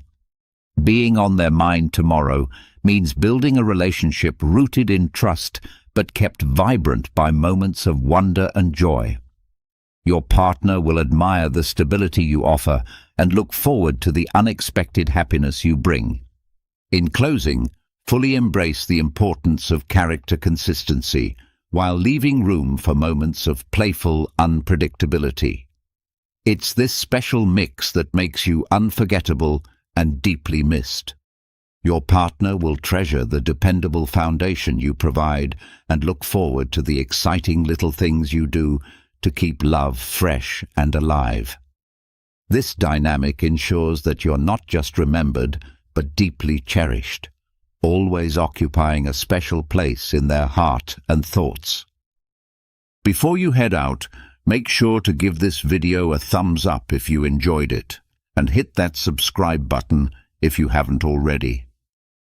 Be part of our community here at Power Stoic Habits, where we dive into powerful lessons on how Stoicism can enrich your daily life. And hey, I'd love to hear from you. Drop a comment below and type "on their mind tomorrow" to show you're committed to becoming someone who's not just remembered today, but every day. It's a simple, fun way to affirm your journey, and who knows, your comment might just be the first thing someone thinks about when they wake up tomorrow. Your support helps us grow and reach more people who could use the wisdom of these timeless Stoic teachings. It also lets me see who's really putting these ideas into practice and transforming their relationships with purpose and heart. Thanks for watching, and always remember to keep those Stoic values close, stay grounded in your truth, and let your character be your compass. With these principles guiding you, you won't just be remembered, you'll be impossible to forget. Becoming someone who is missed is about enriching your own life and becoming the kind of person who leaves a lasting impression. Every principle we explored today is a step toward building richer, more enduring relationships that can stand the test of time. Until we meet again, keep cultivating the habits that make your life not only valuable, but truly unforgettable. Stay strong, stay resilient, and let your unique Stoic grace shine through every interaction. Your path to becoming someone who's deeply missed starts now, and I can't wait to see how you make it real. Take care, and I'll see you in the next video.